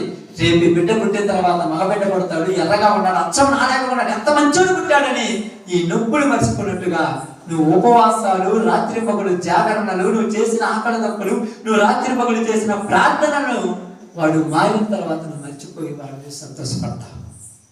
ఈరోజు అలా ఉందా? 10 ఏళ్ళ వేసి 8 గంటలకు, 9 గంటలకు, 5 గంటలకు ఉడుకుతున్నావు, పరుగులు చేస్తున్నావు, కుప్పలు సంపాదిస్తున్నావు. ఒక్కళ్ళైనా మార్చున్నావు? నీ భర్త మారిరా, నీ బిడ్డలు మారిరా, నీ తల్లిదండ్రులు మారిరా, నీ ఇరుగు పొరుగు వారు మారిరా, ఏమో ఈ డబ్బుల వల్ల వాళ్ళని పోషించగలుగుతున్నావు. కానీ దేవుని మందిరంలోనికి, దేవుని దగ్గరికి వచ్చి ఆయన బతిమిలాడితే నీ పిల్లవాడిని మార్చగలడు, నీ భర్తను మార్చగలడు, నీ భార్యను మార్చగలడు, నీ ఇరుగు పొరుగు వారిని మార్చగలడు. అందుకే ఆయన అన్నాడు, మీరు ప్రాణం పెట్టండి అన్నాడు. మనం ప్రాణం పెట్టాల్సిన పనిలా మోకరించి దేవుని దగ్గర కన్నీళ్లతో గోజాడితే మారుతారు. మనం మార్చాలి. మనం అస్సలు ఏం ప్రార్థన చేయాలంటే ఏం అనుకోవాలక్క? లోకాసలు అనుకోవాలి. ఎప్పుడైతే లోకాసలు మనసులోకి వచ్చాయో దేవుడు చెప్పినట్టు ప్రేమ చచ్చింది మనసులో. 500 రూపాయలను ప్రేమించినంతగా భర్తను ప్రేమించలేము, భార్యను ప్రేమించలేము, పిల్లలను ప్రేమించలేము. 500 రూపాయలు భద్రంగా రాసి పెట్టుకుంటే కానీ కుటుంబాన్ని భద్రంగా కాపాడుకుంటున్నామా? ఇంట్లో బీరువాలో పెట్టకుండా ఏమన్నా కుక్కులోనో లేకపోతే ఆ యొక్క పప్పుల డబ్బాలోనో మర్చిపోయి వాడు కూడోడు తాను పెట్టి వచ్చినాను, ఇంటికి పోయా కొంటే ఉన్నాడు, పని చేసినంత వరకు అదే చేస్తున్నాడు. ఇంటికి పోయా జాగ్రత్త ఉండదు, ఊరంతేత్రము. నువ్వు రోజు జీవితంలో నీ కుటుంబంలో భద్రంగా దాచుకోమని ఇచ్చినటువంటి బిడ్డలు కానీ, భర్త కానీ, భార్య కానీ చెడిపోయి అపవాది చేతుల్లో పడిపోతుంటే ఈయన దేశం పోతున్నాడని ఈ ధ్యాసతో వారి గురించి ఆలోచన ఉన్నదా? ఆలోచన ఉందా నీలో? అసలు ఈ ఆలోచన ఒక్కసారి ఉందా? ఎప్పుడన్నా వీడు చెడిపోయాడు, వీడు మారడు, వీడు పనికి మారినాడు, నీవే నీ గ్యారెంటీలు ఎత్తుంటే వాడు ఎప్పుడు మారుతా? నాకు అర్థం కాదా? నీకు నమ్మకం ఉంది అసలు? నీకుందా గ్యారంటీ? నిజంగా చెప్తాను చూడండి. ఇదిగో ఇక్కడ నీళ్లు పడాలంటే అవసరమైతే 200 గజాల్లో నువ్వైన నీళ్లు బయటకు వెళ్తామన్నాడు. ఏ పని పట్టించుకోడు. నీ మనసులో ఈ తెగింపుంటే ఖచ్చితంగా వాడిని మార్చేదాకా నువ్వు చచ్చిపోవు. ఏం మాత్రం వద్దులేదు, నువ్వు లోకం మీద నువ్వు సంపాదించడానికి లోకం మీద తిరుగుతుంటే వీళ్ళు మాత్రం చెయ్యకు చేతుల్లో తిరుగుతున్నారు. నువ్వు ఎన్ని గంటలు ప్రార్థన చేస్తున్నావు నీ కుటుంబం కోసం? అప్పలని చెప్పండి. ఎన్ని గంటలు చేస్తున్నావు? ఎన్ని గంటలు చేస్తున్నావు తల్లి? కనీసం ఎన్ని గంటలు చేస్తున్నావు? మీరు అనొచ్చు ప్రార్థన చేస్తే మాత్రంటే, ప్రార్థన చేస్తే మారుతాని నమ్మకం నీకే లేదు. వాళ్ళు ఎలా మారుతారు? నాకు అర్థం కాదు. నీకు నమ్మకం ఉంది కదా? అబ్రహాము దేవుడిని నమ్మెను, అది అతనికి నీతిగా ఎంచబడుతును. విశ్వసించాడు కాబట్టి పని జరిగించాడు. రమ్మనగానే వచ్చేసాడు, ఉన్న ఊరు వదిలిపెట్టేసి విశ్వసించాడు. ఈ రోజు దేవుడు చెప్పాడు, నువ్వు ప్రార్థన చెయ్యి, నీ కుటుంబం మారకపోతున్నాడు. నేను చేస్తున్నాను ఎంతమ్మా ప్రార్థన చేయొచ్చు కదా. 2 గంటలతో ప్రార్థన చేస్తే గోడు ముడి పెడతావా, కోట ముడి పెడతావా, పని నువ్వు చేస్తావా, అవసరాలు తిరుగుతావా? మరి ఎన్ని చేస్తున్నావు, ఇన్ని సంవత్సరాల నుంచి చేస్తున్నావు, ఏమన్నా ఒక్కడైనా మార్పు వచ్చిందా మీ కుటుంబాలలో? కొంచెమైనా మార్పు ఏమైనా వచ్చిందా? రాలేదు. ఇప్పుడు కొత్త తీర్మానం తీసుకో. 1-2 గంటలతో కట్ చేసి మందిరంలో దేవుని దగ్గర కూర్చున్నాడు. ఎన్ని సంవత్సరాల నుంచి పోరాడుతున్న విధంగా ఇలా సంపాదించి పోర్చి వాళ్ళు మాట్లాడాలని ఎదురు ఎన్ని సంవత్సరాలు చూస్తున్నావు? 10 సంవత్సరాల నుంచి, 20 సంవత్సరాల నుంచి, 30 సంవత్సరాలు చూస్తున్నావు. కనీసం ఈ 2025లో ఈ రోజు నుంచి సంవత్సరం అంతా రోజుకు 2.5 గంట 3 గంటలు మోకాల మీద కూర్చొని నీ బిడ్డల కోసం, నీ భర్త కోసం, నీ భార్య కోసం, నీ ఇరుగు పొరుగు కోసం కన్యలతో దేవుడిని అడుగు. సంవత్సరం చివరిలో ఒక తీర్మానం తీసుకో. చేయలేము. నిజంగా చెప్తున్నాను, మనస్ఫూర్తిగా చెప్తున్నాను, ఒక దేవుడి సేవకుడిగా చెప్తున్నాను. చెయ్యాలంటే లోకంలో చావాలి, దేవుడిలో బతకాలి. అందుకే చెప్పాను, దినదినము యేసు ప్రభువు ఏం చేస్తున్నాడంటమ్మా? ఏం చేస్తున్నాడంట? పగలంతా సువార్త ప్రకటిస్తున్నాడు రాత్రి. మరి మనము పగలంతా పని చేస్తున్నాము, రాత్రి నిద్రపోతున్నాము. ఎలా గురించి టెన్షన్ ఉందా? ఉందమ్మా? ఏందమ్మా ఇలా అయిపోయాడంటే వాడి సావు ఆడి చేస్తున్నాడు. నీకు తప్పనేది అసలు టెన్షన్ నీకు లేకపోతే, అసలు నీకు బాధ్యత లేకపోతే ఎలా బాగుంటాడో నాకు అర్థం కాలేదు. కొంచెమన్నా బాధ్యత ఉందా? బాధ్యత కలిగి నువ్వు ఎక్కడికో ప్రపంచంలో యాడికో పోవాల్సిన పనిలా, నీ ఇంటి ముందే దేవుని మందిరం ఉంది, నీ దగ్గరే దేవుని మందిరం ఉంది. మందిరంలో వచ్చి కూర్చొని కన్నీళ్లతో ఏడ్చి ప్రార్థించి సరే ఉదయం 4 గంటలు లేచిపోయేటప్పుడు లేదా సరే, సాయంకాలం 8 గంటల దగ్గరకు వచ్చినప్పుడు లేదా సరే, అప్పుడు 500 రూపాయలు కనపడుతుంది కదా, 500 రూపాయలు ఆఫ్టర్ 5,000 రూపాయలు, 5 లక్షలు, 5 కోట్లు నీ బిడ్డ కంటే, నీ భార్య కంటే, నీ భర్త కంటే, నీ పిల్లల కంటే ఎక్కువేమి కాదు. 1,000 బిలియన్ కోట్లు నీకు ఇచ్చినటువంటి సంతానం కంటే ఎక్కువ, నీ భర్త కంటే ఏమన్నా ఎక్కువ, నీ భార్య కంటే ఏమన్నా ఎక్కువ, నీ పిల్లల కంటే ఏమన్నా ఎక్కువ కాదు. ఈ పనికి మారిన ఈట కోసం ఇన్ని గంటలు ప్రయాసపడుతుంటే నువ్వు అనుకున్నది సాధిస్తున్నావా లేదా? 50,000 అప్పు కట్టాలి, ఈ సంవత్సరం అంతా నిద్ర లేకుండా 50,000 అప్పు తీర్చేదాకా నేను నిద్రపోను అనుకొని రాత్రి పగలు పనిచేసి అప్పు తీరుతున్నా. చూస్తే 50,000 నేను ఒక్కదాన్ని తీర్చగలను అనుకున్నా, కానీ చేస్తుంటే 50,000 ఏమైపోయింది? 3 నెలలకు 4 నెలలకు తీసేశాను. అదే ఎంత అప్పు తీర్చిన నీవు అంత ప్రమాదం కాదు కదా మన కుటుంబంలో ఉన్న వాళ్ళు, అంత డేంజర్ కాదు కదా. కత్తులతో పొడిచి రాత్రిపోతే నిద్రపోతుంటే నాకు తలకాయ నొప్పి అయిపోయింది, రోజు నన్ను ఇబ్బంది పెడుతుందని మొక్కం మీద తిండేసి నొక్కి చంపేసి అంతటోడు కాదుగా. అప్పుడప్పుడు నీకే పాపం వచ్చాడు, నిద్ర మీద ఒక కరెంటు పెట్టి చంపేది వాళ్ళు నువ్వు అనుకుంటున్నావు, వాళ్ళు ఎప్పుడు అనుకోవాలి తెలుసా? ఒక రకం చెప్పాలంటే వాళ్ళే బెటర్ అనుకుంటుంది నీకంటే. ఇసుకితే ఇసుకించగా నువ్వు చావాలని ఎప్పుడు అనుకోలేదు, నేను నువ్వు అనుకున్నావు వాళ్ళు చావాలి. ఏ రోజైనా అనుకున్నారు మనం చావాలని? ఆ బాధ తర్వాత నువ్వు లేకపోతే నేను నిజంగా ఇప్పుడు తీసి పాడుకుపోయేవాడు. నువ్వు వల్ల నువ్వు ఉండటం వల్ల ఈ రోజు కుటుంబం ఎలా ఉందని ఎన్నోసార్లు నేను అంటారు. కానీ నువ్వు నువ్వు చచ్చినా బతికినా, నువ్వు చచ్చినా కూడా నేను ఒంటరిగా బతకాలి. ఏం చేద్దాం ఒంటరిగా బతికి? ఏం చేయగలను నాకు అర్థం కాలేదు. ఏం పోరాడు మక్కది? అంతకాలికి జీవితానికి పరమార్థమైంది ప్రారంభంలోనే ఏమి లేకుండా ఒంటరిగా ఉండేచ్చుగా లోకంలో. అందుకే బైబిల్ చెప్తుంది, దేవుణ్ణి మనం ప్రేమించడమని కాదు, తానే మనల్ని ప్రేమించాడు. తానే మనల్ని ప్రేమించాడు. ఎంతగా ప్రేమించాడంటే మన పాపాలను కూడా తన దృష్టితో ఎలా చూశాడు? మంచివిగా చూసి అంతగా ప్రేమించాడు. అందుకే రోమిలికి రాసిన పత్రిక చూడండి, ఎక్కడ పాపము విస్తరించును అక్కడ దేవుని కృప అపరిమితంగా విస్తరించింది. ఆయన కృపలో మన పాపాలు కానరాడు. అర్థమవుతుందా? సముద్రం మధ్యలోనే పోయినప్పుడు తిమింగలం కనపడుద్దా?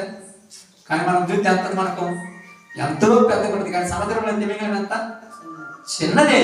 కానీ మన ప్రేమ మన కుటుంబాల మీద ఉన్నది సముద్రం అంతా.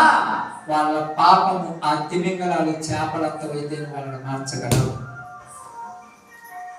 అంతుందే మన దగ్గర. వాళ్ళ పూట అన్నం తినేదని ఏడుస్తున్నావే, వాళ్ళ పూట నీళ్ళు తాగలేదని ఏడుస్తున్నావే, అయ్యో ఇంటికి రాలేదని ఏడుస్తున్నావే, రాత్రి పగులు యుగ యుగాలు శాశ్వత కాలము జీవితాంతము ఆరని అగ్నిలో కాలుతున్నారే కాళ్ళతారే అని ఏ రోజన్నా ఏడ్చావా? ఒక గంటతోడు ఏడ్చానే, ఒక గంటతోడు ఏడితే జరుగుతాక ఒక రోజు పని చేస్తే అయిపోతాను. నేను 5,000 10,000 రోజు ఎన్ని గంటలు చేస్తున్నావు పని? ఎన్ని గంటలు చేస్తున్నా? ఒక పంతంతో ఒక పౌరుషంతో సాధించాలి. ఏమి సాధించావు? నీ భర్తను మార్చుకోలేదు, నీ భార్యను మార్చుకోలేదు, నీ పిల్లలను మార్చుకోలేదు, నీ కుటుంబాన్ని మార్చుకోలేదు, నీ జీవితాన్ని మార్చుకోలేదు. ఏమి సాధించాలి ఈ రోజు మనుషులు? డబ్బు డబ్బు ఏరికి లోకంలోకి వెళ్ళిపోతే ఈ రోజు దానికి అంతటి కూడా వేరే రకం ఉంది. కానీ నువ్వు సంపాదించాల్సింది నీ కుటుంబాన్ని. సాధించగలిగావా? వీళ్ళు మారాలని నువ్వే గ్యారంటీ ఇచ్చి నీకేం తెలుసా? మా ప్రార్థన ఇవ్వ. అప్పుడప్పుడు చెప్తున్నాడు, అన్నని ఏమన్నా తెలుసా? అయ్యా అతను ఎలాంటి నీకు తెలుసా? నీకంటే ముందు నాకు తెలుసు. ఎలాంటోడు? హింసకుడు, దూషకుడు, హానికరుడు. అలాంటి నా కోసం ప్రాణం పెట్టేవాడిగా మారుస్తాను. మార్చలేదా? మీరు అనుకుంటున్నారేమో నిజంగా వీళ్ళు మారుతారా? అనుమానంతో చేస్తే ఏది జరగదు. అనుమానం ఉండకూడదు. ప్రయాసపడదాం. అందుకే చెప్తున్నాడు చూడండి, బాగా గమనించి ఆలోచించండి. యోహాను రాసినటువంటి మొదటి పత్రిక 4:10 అనుకుంటున్నాను. ఇప్పుడు చదివారు కదా, ఆయనే మనల్ని ఏం చేశాడంట? ప్రేమించి. ఆయనే మనల్ని ఏం చేశాడు? ప్రేమించి. ఇప్పుడు నువ్వు వాళ్ళని ప్రేమించాలా, వాళ్ళు నిన్ను ప్రేమించాలి. అప్పుడప్పుడు మరి చెప్తుంటా, ఈ రోజు అన్నం తిన్నావని అడగలేదయ్యా. వాడు మంచోడే, ఎందుకు అడగడాక? వాడు మంచోడు కదా, నీకు తెలుసు కదా, వాడు కరెక్ట్ కదా నీకు తెలుసు కదా. ఇప్పుడు నువ్వు మంచోడివి కదా, నువ్వు మంచోడివై నువ్వు వాడి మీద ప్రేమ చూపిస్తున్నావా? ప్రేమ అంటే ఏందనుకుంటున్నారు మీరు? లోకంలో ఉన్నది కాదు, ఎదుటి మనిషి చేసిన పాపాన్ని క్షమించటమే ప్రేమ. వాళ్ళ పాపాన్ని క్షమించాలి, తప్పు సరిదిద్దా. నువ్వు పాపంని క్షమించి తప్పు సరిదిద్ది సరి చేసుకొని ఇంట్లో కూర్చోవడం కాదు, వాళ్ళ కోసం రాత్రి పగలు పోరాడాలి దేవుడి దగ్గర, గోజాడాలి దేవుడి దగ్గర. ఎలాగంటే ఒక అబిగాయిల్ ఉంది కదా, ఒక అబిగాయిల్ తెలుసు కదా, అంతా తెలుసు కదా. అబిగాయిల్ గురించి ఏం రాయబడింది? సుబుద్ధి కలిగిన స్త్రీ, తన భర్త మోటువాడు, నావాడు మోటువాడు. ఇప్పుడు దావీదు దగ్గర గోజాడుతుంది, అయ్యా నా భర్త మోటువాడయ్యా, క్షమించమని గోజాడు. దావీదు క్షమించాడా, చంపేశాడా? ఆఫ్టర్ ఒక మానవ మాతృడైన దావీదే ఒక స్త్రీ బతిమలాడితే క్షమించగలిగితే, పరలోకంలో ఉన్నటువంటి కన్న తండ్రి నీవు నేను బతిమలాడితే మన కుటుంబాన్ని క్షమించలేడా? దేవుడు క్షమించాడు, మనమే క్షమించటం. మనకాడు క్షమాపించాడు. ఏ కార్యక్రమం ఉంటావు నువ్వు అట్టాడు పెట్టాడు, వాడు మంచోడు చెడ్డాడు పర్వాలేదు పెట్టు, నువ్వే వాడికి పేర్లు పెట్టి అంత ఏం చేయాలి? మళ్ళీ పెడతా కదా పేరు. ఏదంటే వచ్చాడా వాడు? ఏ రోజైనా ఏ శుభ్ర కొన్నాడా? విచారంతో పట్టుబడి నడుస్తూ నేనేమన్నాడము? మరి నువ్వు ఏం పేరు పెడతావు?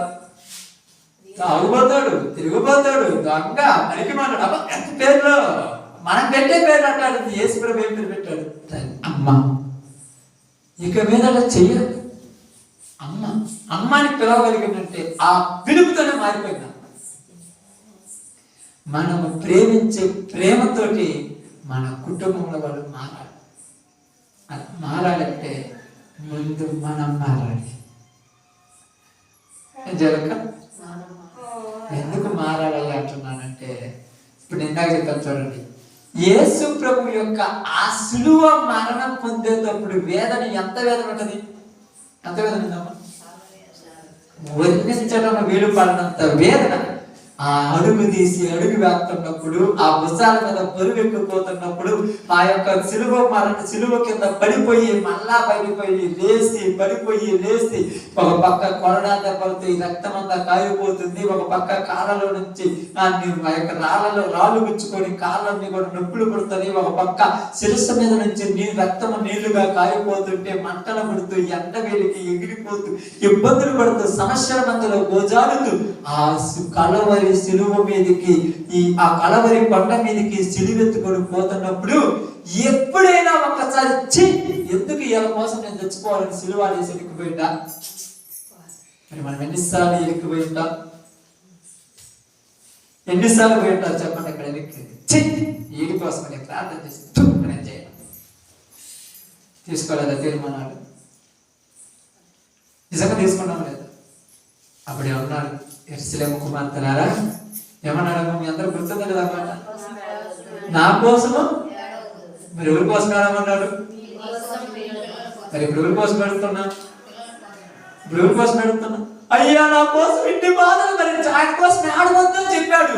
నీ బిడ్డల కోసము, నీ పిల్లల కోసం, నీ కుటుంబం కోసం ఆడవని చెప్పాడు. ఎప్పుడన్నా నేర్చే వాళ్ళ కోసం వీడికి వచ్చి యేసు ప్రభు మరణం తలుసుకుంటే కన్నీళ్ళు అవుతుంటాయి. నీ బిడ్డలను తలుసుకుంటే కావట్లేదా కన్నీళ్ళు? నీ కుటుంబాన్ని తలుసుకుంటే రావట్లేదా కన్నీళ్ళు? అందుకన్నాడు నా నిమిత్తము ఏడవద్దు. ఆయన కోసం ఎందుకు ఏడవాలి? ఆయన వచ్చింది అందుకోసం. ఈరోజు మనం తీసుకుంది కూడా అందుకోసం. నిజంగా చెప్తున్నాను చూడండి, పాపం చేసేవాడికి ఏదో ఒక రోజు పాపం మీద విరక్తి పుట్టిందక్క, ఏదో ఒక రోజు దాని మీద అసహ్యం అవుతుంది. ఎప్పుడు ఏమవుతాయి అంటే సాగా చెప్తున్నాను, జాగ్రత్తగా ఉంచండి. సందర్భం వచ్చినప్పుడు, సమయం వచ్చినప్పుడు వాడి శరీరంలో ఉన్నటువంటి శక్తి అంతా అరిగిపోయిన తర్వాత, వాడి శరీరంలో ఉన్నటువంటి బలమంతా తరిగిపోయిన తర్వాత మంచం మీద పడుకున్నప్పుడు ఒక్కసారి ఆలోచిస్తుంటాడు, నా భార్యని ఎన్ని సంవత్సరాలు ఏడిపించాను, నా తల్లిని ఎన్ని రోజులు ఏడిపించాను, నా కుటుంబాన్ని ఎన్ని రోజులు ఏడిపించాను, ఛీ ఈ బ్రతుకు నేను ఎందుకు బతికాను. నా మంచం మీద వాడు కన్నీరు కార్చి ఏడ్చినప్పుడు ఎన్ని సంవత్సరాలు చేసిన పాపాన్ని ఆ టైంలో దేవుడు క్షమిస్తాడా, క్షమించడా?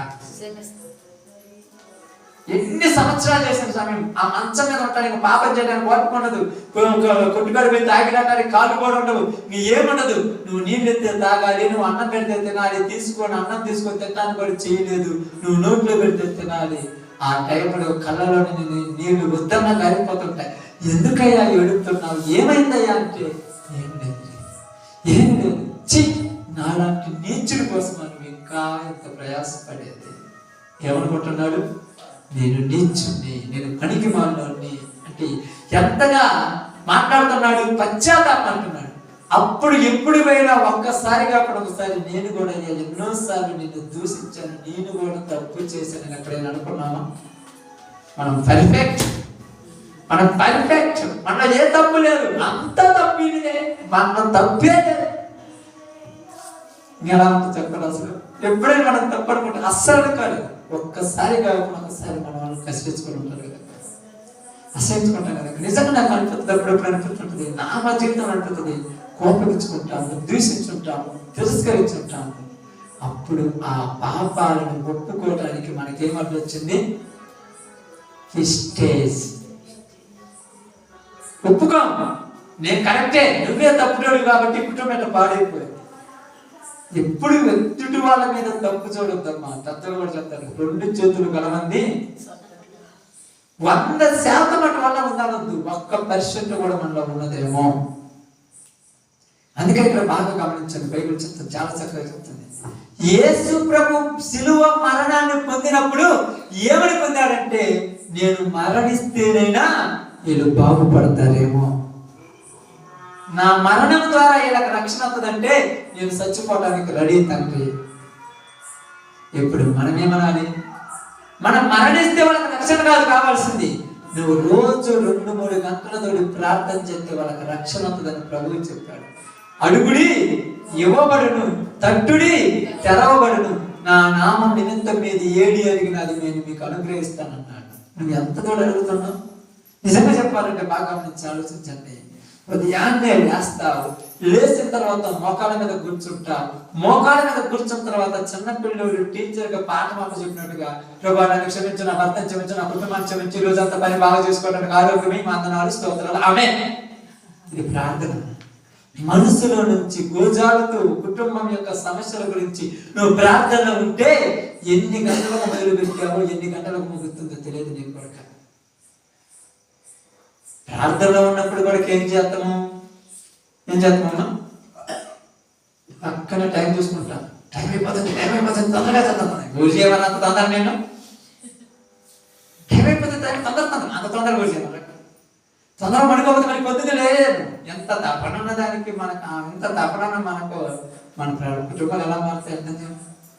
దేవునితో సంభాషిస్తున్నప్పుడు మోసే కొండ మీదకి వెళ్ళినంత దిగేలాగా ఎన్ని రోజులు పెట్టిందంట?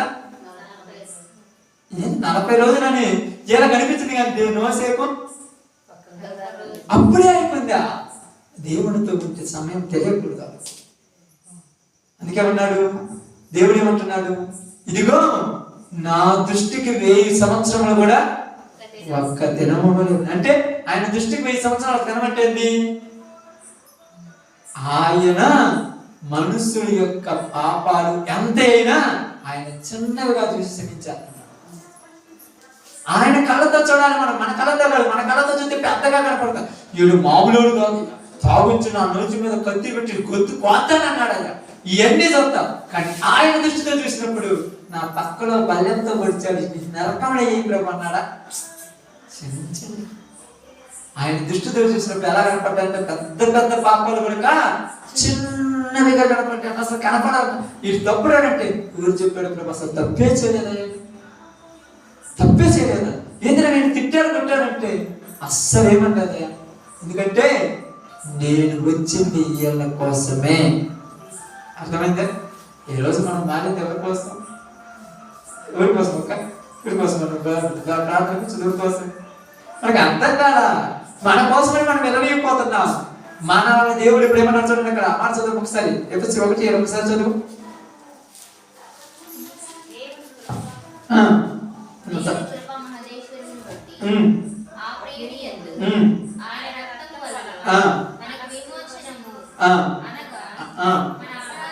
మన అపరాధములకు క్షమాపణ మనకు కలిగి ఉంది. మనకు కలిగేసింది.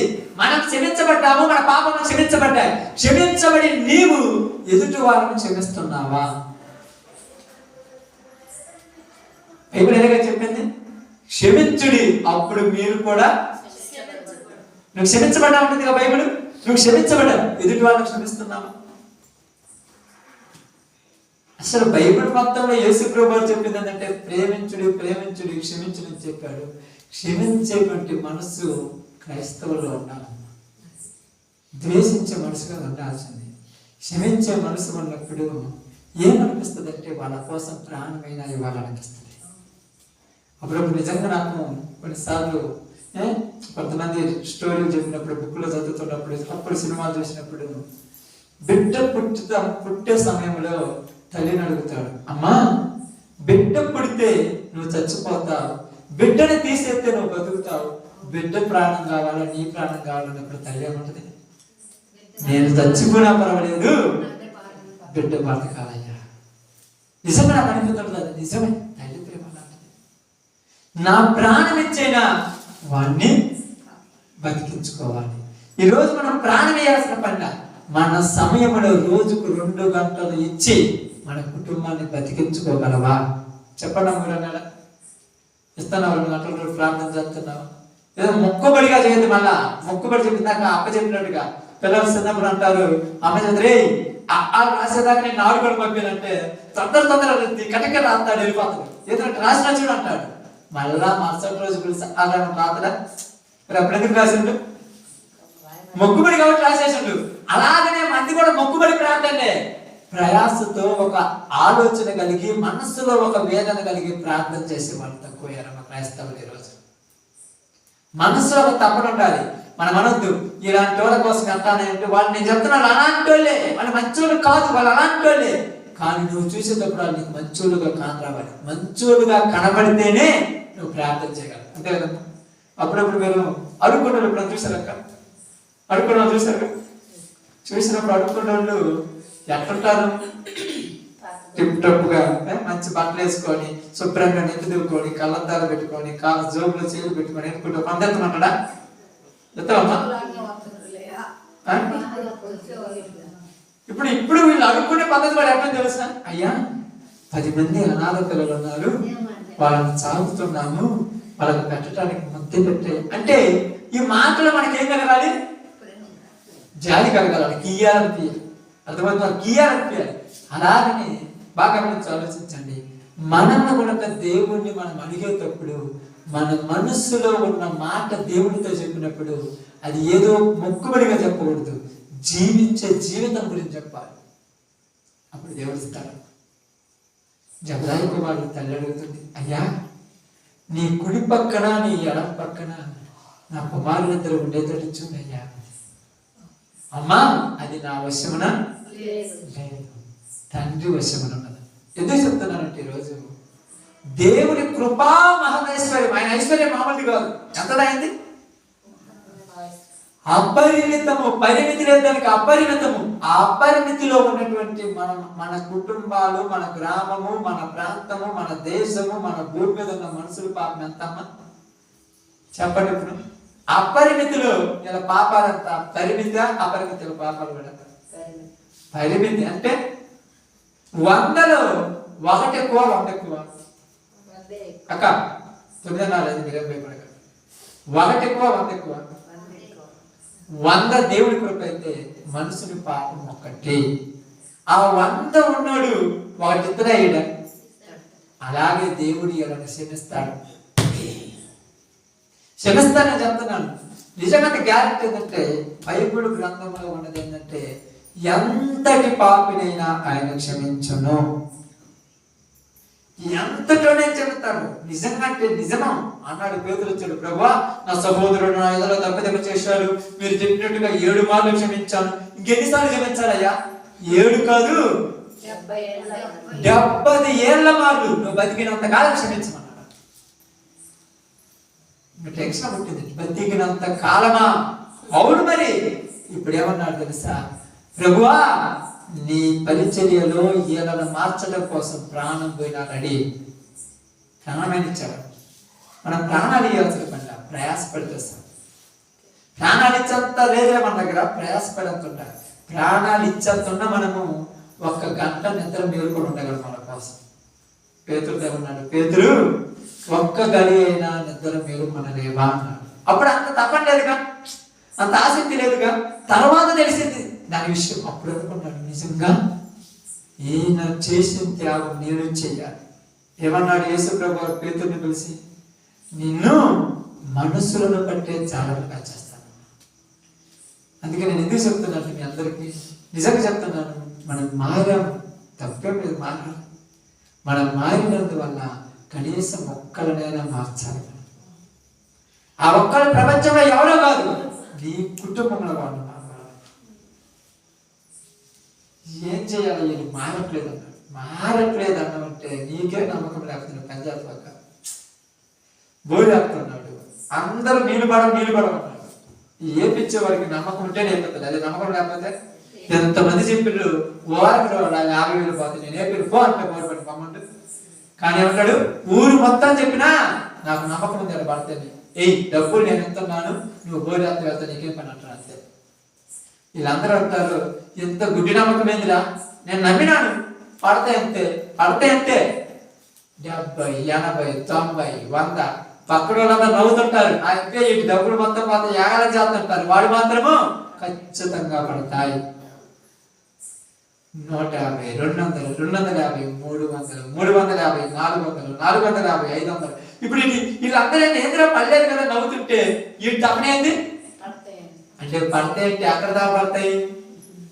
పడతాయని పంతం పెట్టినోడు అవసరమైతే 2,000 అడిగానే పడతాడు. నీళ్ళు ఉంటాయి కదా దిక్కు. ఇప్పుడు 2,000 అడుగులో పడ్డామన్నాడు, పడ్డాయి చూడమంటాడు. ఇప్పుడు వీళ్ళందరూ ఏమంటారు, మనం పడవంటే వాడు పడ్డాయి అన్నాడు. ఇప్పుడు వాడు పడ్డాయి అన్నాడు అంతం కోసము లోపల ఉన్న నీటి కూడా బయటకు తెప్పించాడు. మామూలుగా అయితే 200 కంటే ఎక్కువ. కానీ వాడు పంతం కోసం ఏం చేశాడు, 2,000 అడుగులు వేపించి లోపల నీళ్ళు తెప్పితే జనాలందరూ ఏమన్నారు తెలుసా? అలా అంటూనే ఏమంటారు తెలుసా? పంతం కలిగిన ఆస్తి మొత్తం పెట్టి నీళ్ళు బయటకు తెప్పించాడు. ఇప్పుడు ఈ మనసులో ఆస్తి పోయినందుకు బాధపడ్డు, నీళ్లు వచ్చినందుకు సంతోషపడతాడు. అలాగే మన జీవితంలో ప్రపంచం మొత్తానికి నమ్మకం లేదు వీడు మారతాడని, నీకు ఆ నమ్మకం ఉండాలి. 2,000 అడుగుల లోతు బోరేపించి నీళ్ళను బయటకు తెప్పించినోడికి ఎంత ఖర్చైనా ఎదుకాడంట. వాడి మనస్సు ఏది తెలిసి వీళ్ళందరి దగ్గర నేను గెలవాలంటే నీళ్లు బయటికి రావాలి. నీళ్లు బయటికి రావాలంటే భూమిలో ఖచ్చితంగా నీళ్లు ఉన్నాయి. ఒక దిక్కు 500లో పడవచ్చు, ఒక దిక్కు 50లో పడవచ్చు, ఒక దిక్కు 200లో పడవచ్చు, ఒక దిక్కు 400లో పడవచ్చు, ఒక దిక్కు 1000లో పడవచ్చు, ఒక దిక్కు 2,000లో పడవచ్చు, ఒక దిక్కు 3,000లో పడవచ్చు. కానీ లోపల ఖచ్చితంగా నీళ్లు, మరి లోపల నీళ్లు ఉన్నాయి. ఎత్తికి తీసేటప్పుడు కొద్దిగా ఒక దిక్కు లోతులో పడతాయి, ఒక దిక్కు తక్కువలు ఉంటాయి. కానీ లోతులో ఉన్నాయి మధ్యలో ఆపేస్తే అందరూ ఏమైపోతాడు? వాళ్ళు నవ్వింది నిజమేనా, నేను ఫ్యూల్ అయిపోయాను అన్నాడు, ఆ డబ్బులన్నీ వేస్ట్ అయిపోతాయి. కానీ 2,000 అడుగుల నుంచి నీరు బయటకు తెస్తే ఈ నవ్విన వాళ్ళని చూసి నోటి మీద వేసుకుని పోతారు. ఇప్పుడు శాతకాకి ఏమంటారు తెలుసా? ఒప్పు కాకుండా 2,000 అడుగులు ఉరేపించినా అంటే ఇప్పుడు ఎలా పడేం కలిగింది? పడతాయినా కలిగింది. నీ అంత ప్రయాస నీ బిడ్డల కోసం, నీ భర్త కోసం మేము పడితే మా భర్తలు కూడా మాట్లాడాలంటారు. అప్పుడు అంటారు, అప్పుడు అనేయాలంటే ఇప్పుడు ఇంత తపన చెందాలి. ఎంతగా అంటే నిజంగా చెప్తున్నాను చూడండి, మనం చేసే ప్రార్థన ఎలా ఉండాలంటే వాళ్ళ మనసులో దేవుడు పాపం మీద అసహ్యం పుట్టించేటట్టు మనం దేవుడు బతుకులాడాలి. అలా పుట్టదయ్యా అంటే పుట్టదు అని అన్నమంటే నువ్వు ప్రార్థన చేయటం లేదని అర్థం. కొన్ని దిక్కులు గుణం అంటే వాళ్ళు పెద్ద ఇగిన అంటారు. నాకు అసలు బాగా బాధ అంటది. అసలు నేను మారే అంటారు. అసలు మారని అంటారు. నువ్వు ఎవరో నాకు అర్థం కాలేదు. ఎవరైనా గ్యారెంటీ ఇస్తావా? ఎవరైనా గ్యారెంటీ ఇస్తారా? ఒకప్పుడు వీళ్ళంత డేంజర్ కాదు అని అంటున్నాం కదా, వాళ్ళకంటే 300 డేంజర్ కాదు మనకు. నేనైతే 300 డేంజర్ కాదు. నిజంగా చెప్తున్నాను. ఇవాళ బైబుల్ పట్టుకోండి, వాక్యం చెప్తానని ఎప్పుడు ఊహించుకోవాలి. ఇంతకంటే డేంజర్గా తిరిగాను లోకం మొత్తం. ఈరోజు నేను మారంగా లేదు, నాకు అనిపిస్తుంది వీళ్ళు మారటం ఒక లెక్క. ఏంటంటే అవును, మరి దేవుడికి అసాధ్యమైంది ఏమీ. వాక్యాలన్నీ గుర్తుంటాయి కానీ ప్రార్థన మాత్రం చేయాలి. ఏం చేస్తారు? చేయగలక 9:30 అవగానే కళ్ళలో అంత లాభం నిద్ర వచ్చి భారంగా ఉన్నారు. ఒక్కరోజు 2-3 గంటల రోజు ప్రార్థన చేయాలంటే వాళ్ళు అవుతాక వచ్చాము. నిజంగా చెప్తాను మనస్ఫూర్తిగా. 2-3 గంటలతో మోకాల మీద కూర్చొని దిగకూడదు ప్రార్థన చేయాలంటే వాళ్ళు అవుతాక వాళ్ళగానికి ఎట మాత్రం వెళ్ళు. మీరు అనొచ్చు నొప్పులే అంటారు. మోకాలు నొప్పులే, రోజు ఓర్చుకోవాలి. పని చేసేటప్పుడు నడుము నొప్పులు రోజు ఉంటున్నాయి లేదక్క. 4 గంటలకు 3 గంటలు వేసిపోయి కట్టాలి. 10 గంటలు నైట్ అంతా కట్టాలి. అప్పుడు రాదక్కడంతా. అప్పుడు ఆశ, ఏం ఆశ? డబ్బులు కాదు, పని ఆగిపోతే నష్టమైపోతామని భయం. కానీ ఇక్కడ కూడా ప్రార్థన చేయకపోతే కుటుంబం పాడైపోతున్న భయం నీకుంటా. భయం ఉంటే నిద్ర రాదు. భయం ఉంటే నిద్ర రాదు. ప్రశాంతంగా ఉంటే నిద్ర వచ్చింది. ఇప్పుడు ఎవరికి టెన్షన్ ఉన్నాయా? మనకి టెన్షన్ ఏమన్నా ఉన్నాయా? మన వాళ్ళు మారాలని ఆలోచన లేదు, వాళ్ళు బాగుపడాలని ఆలోచన లేదు, వాళ్ళ దేవుళ్ళు అసలు ఆలోచన లేదు. మనకే టెన్షన్ లేదు. 10:30, 9:30 అయింది, 10 ప్రార్థన అయిపోతుంది, ఇంటికి శుభ్రంగా ఆకుపోతానది, మనకు నిద్రపోవడం. మన టెన్షన్ ఏమవుతుంది? యథావిధి అయిపోయింది. ఇది యథావిధి అయిపోయింది. మనకు టెన్షన్ ఏం లేదు. ఒక టెన్షన్ కలిగిన వాడు ఏం చేస్తాడు తెలుసా? మీకు ఎప్పుడైనా చెప్తారో చూడండి. అపోస్తులు ఎవరు కూడా 50, 60, 70 సంవత్సరాలు బతుకున్నట్టు తొందరలో చచ్చిపోయారు. ఎందుకు?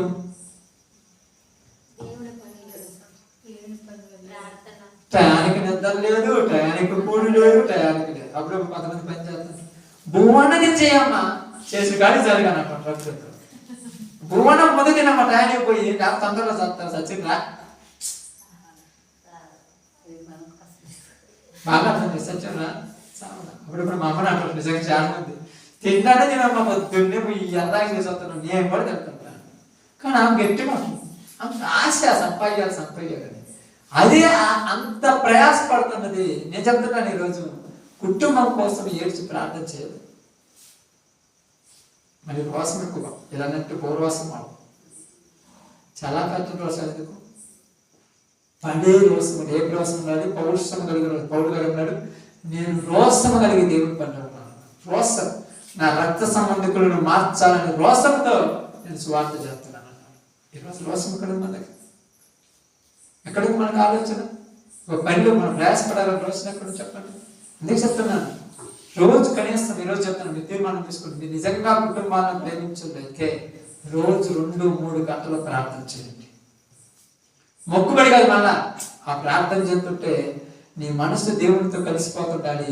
దేవుడితో నువ్వు నీతో దేవుడు మాట్లాడుతున్నప్పుడు అసలు నీకు టైమే తెలియకూడదు. ఉదయాన్నే లేయగలంటే దేవుడు నీకు ఖచ్చితంగా ఆరోగ్యం ఇస్తాడు. నిద్రలో తక్కువ అవటం వల్ల ఎక్కువ రోజులు బతకం.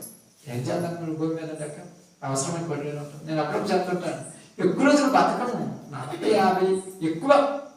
ఎందుకంటే మనకు అన్ని సమృద్ధి లేవు. మనిషికి ఆరోగ్యం ఏం తెలుసా? నిద్ర. ఆ నిద్ర క్రైస్తవుడికి ఉండదు. అన్నీ ఉంటాయి, తినటానికి తిండి, ఉండటానికి కట్టుకోవడానికి పట్టు, మొత్తం సమృద్ధి అంటే కావాల్సినంత ఇంట్లో తగు మాత్రమే తీసుకుంటాడు. ఎందుకు? అప్పుడు సార్ తినడానికి మీకేం లేదు, శుభ్రంగా అంటారు. ఇంత తినవచ్చు, చికెన్ తెచ్చుకోవచ్చు, మటన్ తెచ్చుకోవచ్చు. కడుపు నిండా తింటే కంటి నిండా ఏమవుతుంది? ఏడేసి ప్రార్థన చేస్తాను, ఎలా ప్రార్థన చేస్తాను, పొట్టలు వస్తాయి, శరీరం బలహీనం అయిపోద్ది. ఏం పాస్టర్ గారు ఈ రోజు ఏం పోదామమ్మా, చికెన్ వండుకున్నాను, మళ్ళీ బాగుంటుంది, మీకు చెప్తే బాగుంటుంది. ఈ రోజు తెలియదు పోతాం, ఎందుకంటే ఇంట్లో చికెన్ కదా. మరుసటి రోజు మటను, రోజు అది జ్ఞాన ప్రార్థన పోతాడు. ఈ ఆశ ఏం లేనివాడు, ఆత్మల ఆశ కలిగినవాడు వెళ్ళిపోతాడు లోకంలోకి. ఆత్మల ఆశ, లోకాశ. అందుకనే ఈ మధ్యకాలంలో చెప్తాను, మన 25 నుంచి స్టార్ట్ చేశాను. ఈ రోజు చర్చిలో 2 గంటలు ప్రార్థన చేస్తుంటారు. రోజు చేయాలి. చర్చి వాకులు ఎప్పుడే ఓపెన్ చేస్తుంటారు. రోజు చేయాలి. ఏం చేద్దాం మేము మా వాళ్ళగా? నీ ఇష్టం అది. నేను బతిమారు చెప్పేది ఏం లేదు. నీ ఆలోచన ఇది. నా దర్శనం కాదుగా. ఈరోజు మీరు ఉదాహరణకు అందరూ ఉన్నారు, మీరు పనికి పోతున్నారు, మీరు నాకు తెచ్చేస్తారా? మీరు నాకు తెచ్చేస్తారా? వాళ్ళు పనికిరాని వాళ్ళు అయినా వాళ్ళు తాగుతారని తెలిసి, నాకు చేస్తారని తెలిసి రోజు బతిమలాడి మరీ ఇస్తున్నారు తాగిపోవడం. మరి అంత చేస్తారు వాళ్ళ కోసం. ప్రార్థన ఎందుకు చేయలేదు? 2 గంటలు 2 గంటల గుంటలు పగిలిపోతాడు అనుకుంటానే. అన్నం తిని మొత్తం సీరియల్ గీరియల్ అన్నీ ఇప్పించుకొని వచ్చే 9 కదా.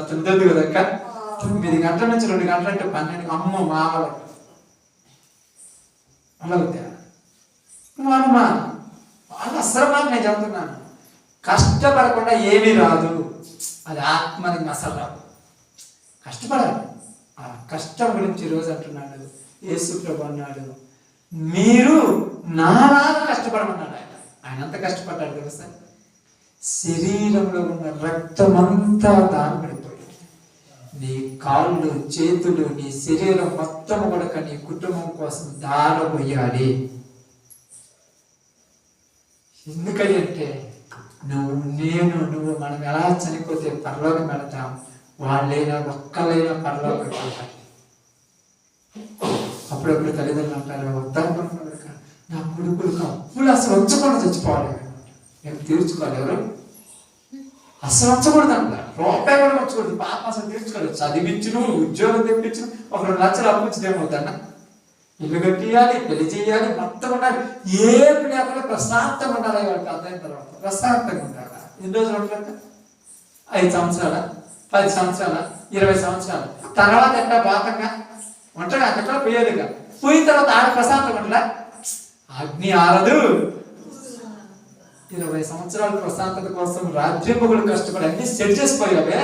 మరి పరలోకం కోసం ఏం సెట్ చేసినా? అందుకని ఈరోజు మీ అందరికి చెప్తున్నాను, ఒక దేవుని సేవకుడిగా, ఒక మీ ఆత్మీయ తండ్రిగా, ఒక మీ సహోదరుడిగా నేను చెప్తున్నాను, ప్రతి దినము మీ కుటుంబాల కోసం మీరు ప్రార్థన చేస్తే మీరు ప్రేమ కలిగిన వాళ్ళే, మీ ఇంట్లో వాళ్ళని క్షమించిన వాళ్ళే. ప్రార్థన చేయలేదంటే వాళ్ళ మీద మీకు పాము కంటే ఎక్కువ కోపం ఉంటే. పాము కసిపెడితే 6 నెలలకో 7 నెలలకో మర్చిపోతాను. కానీ మన పగ మామూలుది కాదు. మామిడి పగ మనది. ఎందుకంటే వాళ్ళు నాశనం కావాలని అంటాం, కానీ బాగుపడాలని ఒక్క గంట ప్రార్థన చేస్తాం. కానీ కొన్ని వాళ్ళందరూ చెప్పాలి, పెట్టా టోడెందుకు ఎట్లా టోడెందుకు పెట్టా టోడికి ఎందుకు ఇచ్చేసి తల్లితో చెప్తావు, తండ్రితో చెప్తావు, పిల్లలతో చెప్తావు, సహోదరు తల్లి కారణం తెచ్చేసి నీకేమి ఊరేమి అంటారు చూడండి. ఊరేమి నిన్ను కళ్ళకు గంటలు కట్టి నిన్ను ఎట్టలా బాయిల్లో అన్నీ సక్రమం ఉన్నది. అప్పుడు బాగున్నది అంతా. ఇప్పుడే లోపల కొద్దిగా ఎట్లా లోపల ఆశలు ఎక్కువైపోయాక అయిపోయింది.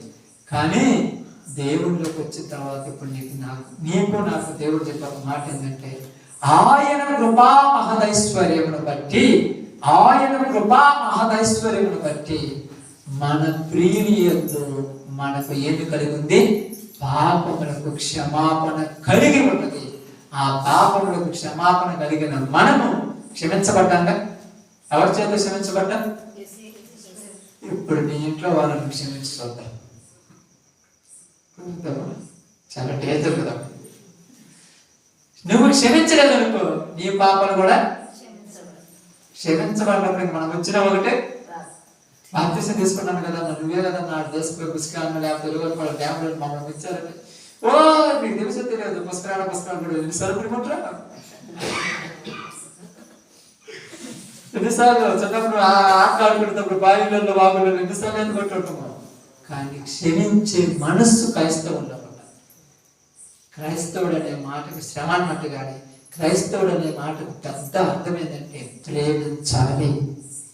కాబట్టి ఈ రోజు నుంచి ఆ ప్రేమ కలిగిన నీవు నేను నీ కుటుంబం కొరకు, నేను ఎవరి కోసం చేయమంటున్నా, నీ కుటుంబం కొరకు ప్రయాసపడి ఈ రోజు నుంచి తీర్మానం తీసుకొస్తుంటాం. చేతనే ఒక్క 2 గంటలు 3 గంటలు ప్రయాసపడండి. కష్టమవుతాయండి. కష్టమైతే మీకు నాకైనా చెప్తున్నాను, కష్టమైతే మనం ఏం చేయలేము. కష్టమని 10 ఎకరాల పొలాన్ని వదిలేసి వస్తారమ్మా. ఇంత పొలమూలు పడుతురాకు ఎండిపోయినాక ఎండాక ఎదుర్కొన్నాం. నేను వస్తే ఎప్పుడన్నా ఏ రోజు వచ్చినా ఒక్కళ్ళే పోరాడుతూ ఉంటారు. ఒక్కళ్ళు అత్యంత ఏమవుతుందంటే అందరూ వదిలితే నేను వదిలేస్తాను. అంత కొంతమంది తెలుసా నాకు పౌరుషం ఉంటుంది. నేను ఆ పౌరుషం మీ పిల్లల మీద ఉంచండి, వాళ్ళు మారుతారు ఖచ్చితంగా చెప్తున్నాను. ఒక దేవుని సేవకుడిగా బైబిల్ పట్టుకొచ్చుతారు, ఖచ్చితంగా మారుతారు. ఆ నమ్మకం నాకు ఉంది. నీకెందుకు లేదు నాకు అర్థం కాదు. నీకున్నావా నమ్మకం ఉంటే పని చేస్తావు. అర్థమవుతుంది.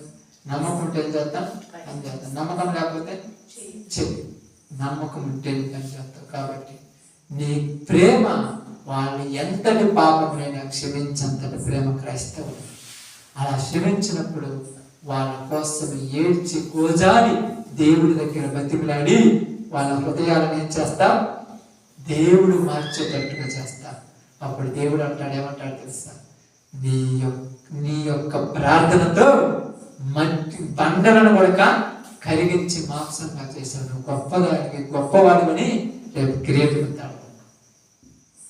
పౌలు గారి కొరకు వచ్చింది నేతి కిరీటము. ఎన్నిసార్లు తిన్నాడు, ఎన్నిసార్లు కొట్టేసుకున్నాడు, ఎన్నిసార్లు తన్నేసుకున్నాడు, ఎన్నిసార్లు ఏడ్చాడు, అందుకు వచ్చింది నీతి కిరీటం. ఈరోజు మనకు నీతి కిరీటాలు ఎవరు పత్తేరుకున్నామా? నీతి కిరీటం రావాలంటే శ్రమలు అనేటువంటి ఈ బాటలో నడవాల్సిందే. కానీ శ్రమలను ఇష్టంతో చేస్తే కష్టంగా ఉంటాం, ఈజీగా ఉంటాం. ఈజీ, చాలా ఈజీ. ఎందుకు ఈజీ అవుతుందంటే దీని తర్వాత మనకేముంది? అమ్మే.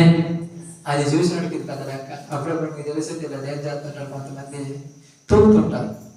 లెక్క పెద్దలో తూగుతారు కదా, తూగేవాడు అంటారు, నీకేమైనా పిచ్చిరంటే 50 అడుగుల లోతులో ఉన్నాయంట. మీ అందరికి పిచ్చి. తూగిన తర్వాత సిగ్గుతో తలంచుకోపోతారా? మనకి లోపల ఏముంది? బిందెల బంగారం ఉంది. అందువల్ల తవ్వుతున్నాడు.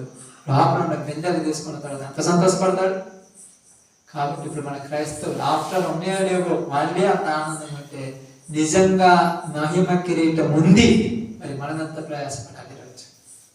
ఓకే, అందరి తల వచ్చి ప్రార్థన చేస్తాను. ఎవరు అవకాశం ఇస్తే రేపు కంటిన్యూ చేసుకుంటాం. అందరూ ప్రార్థన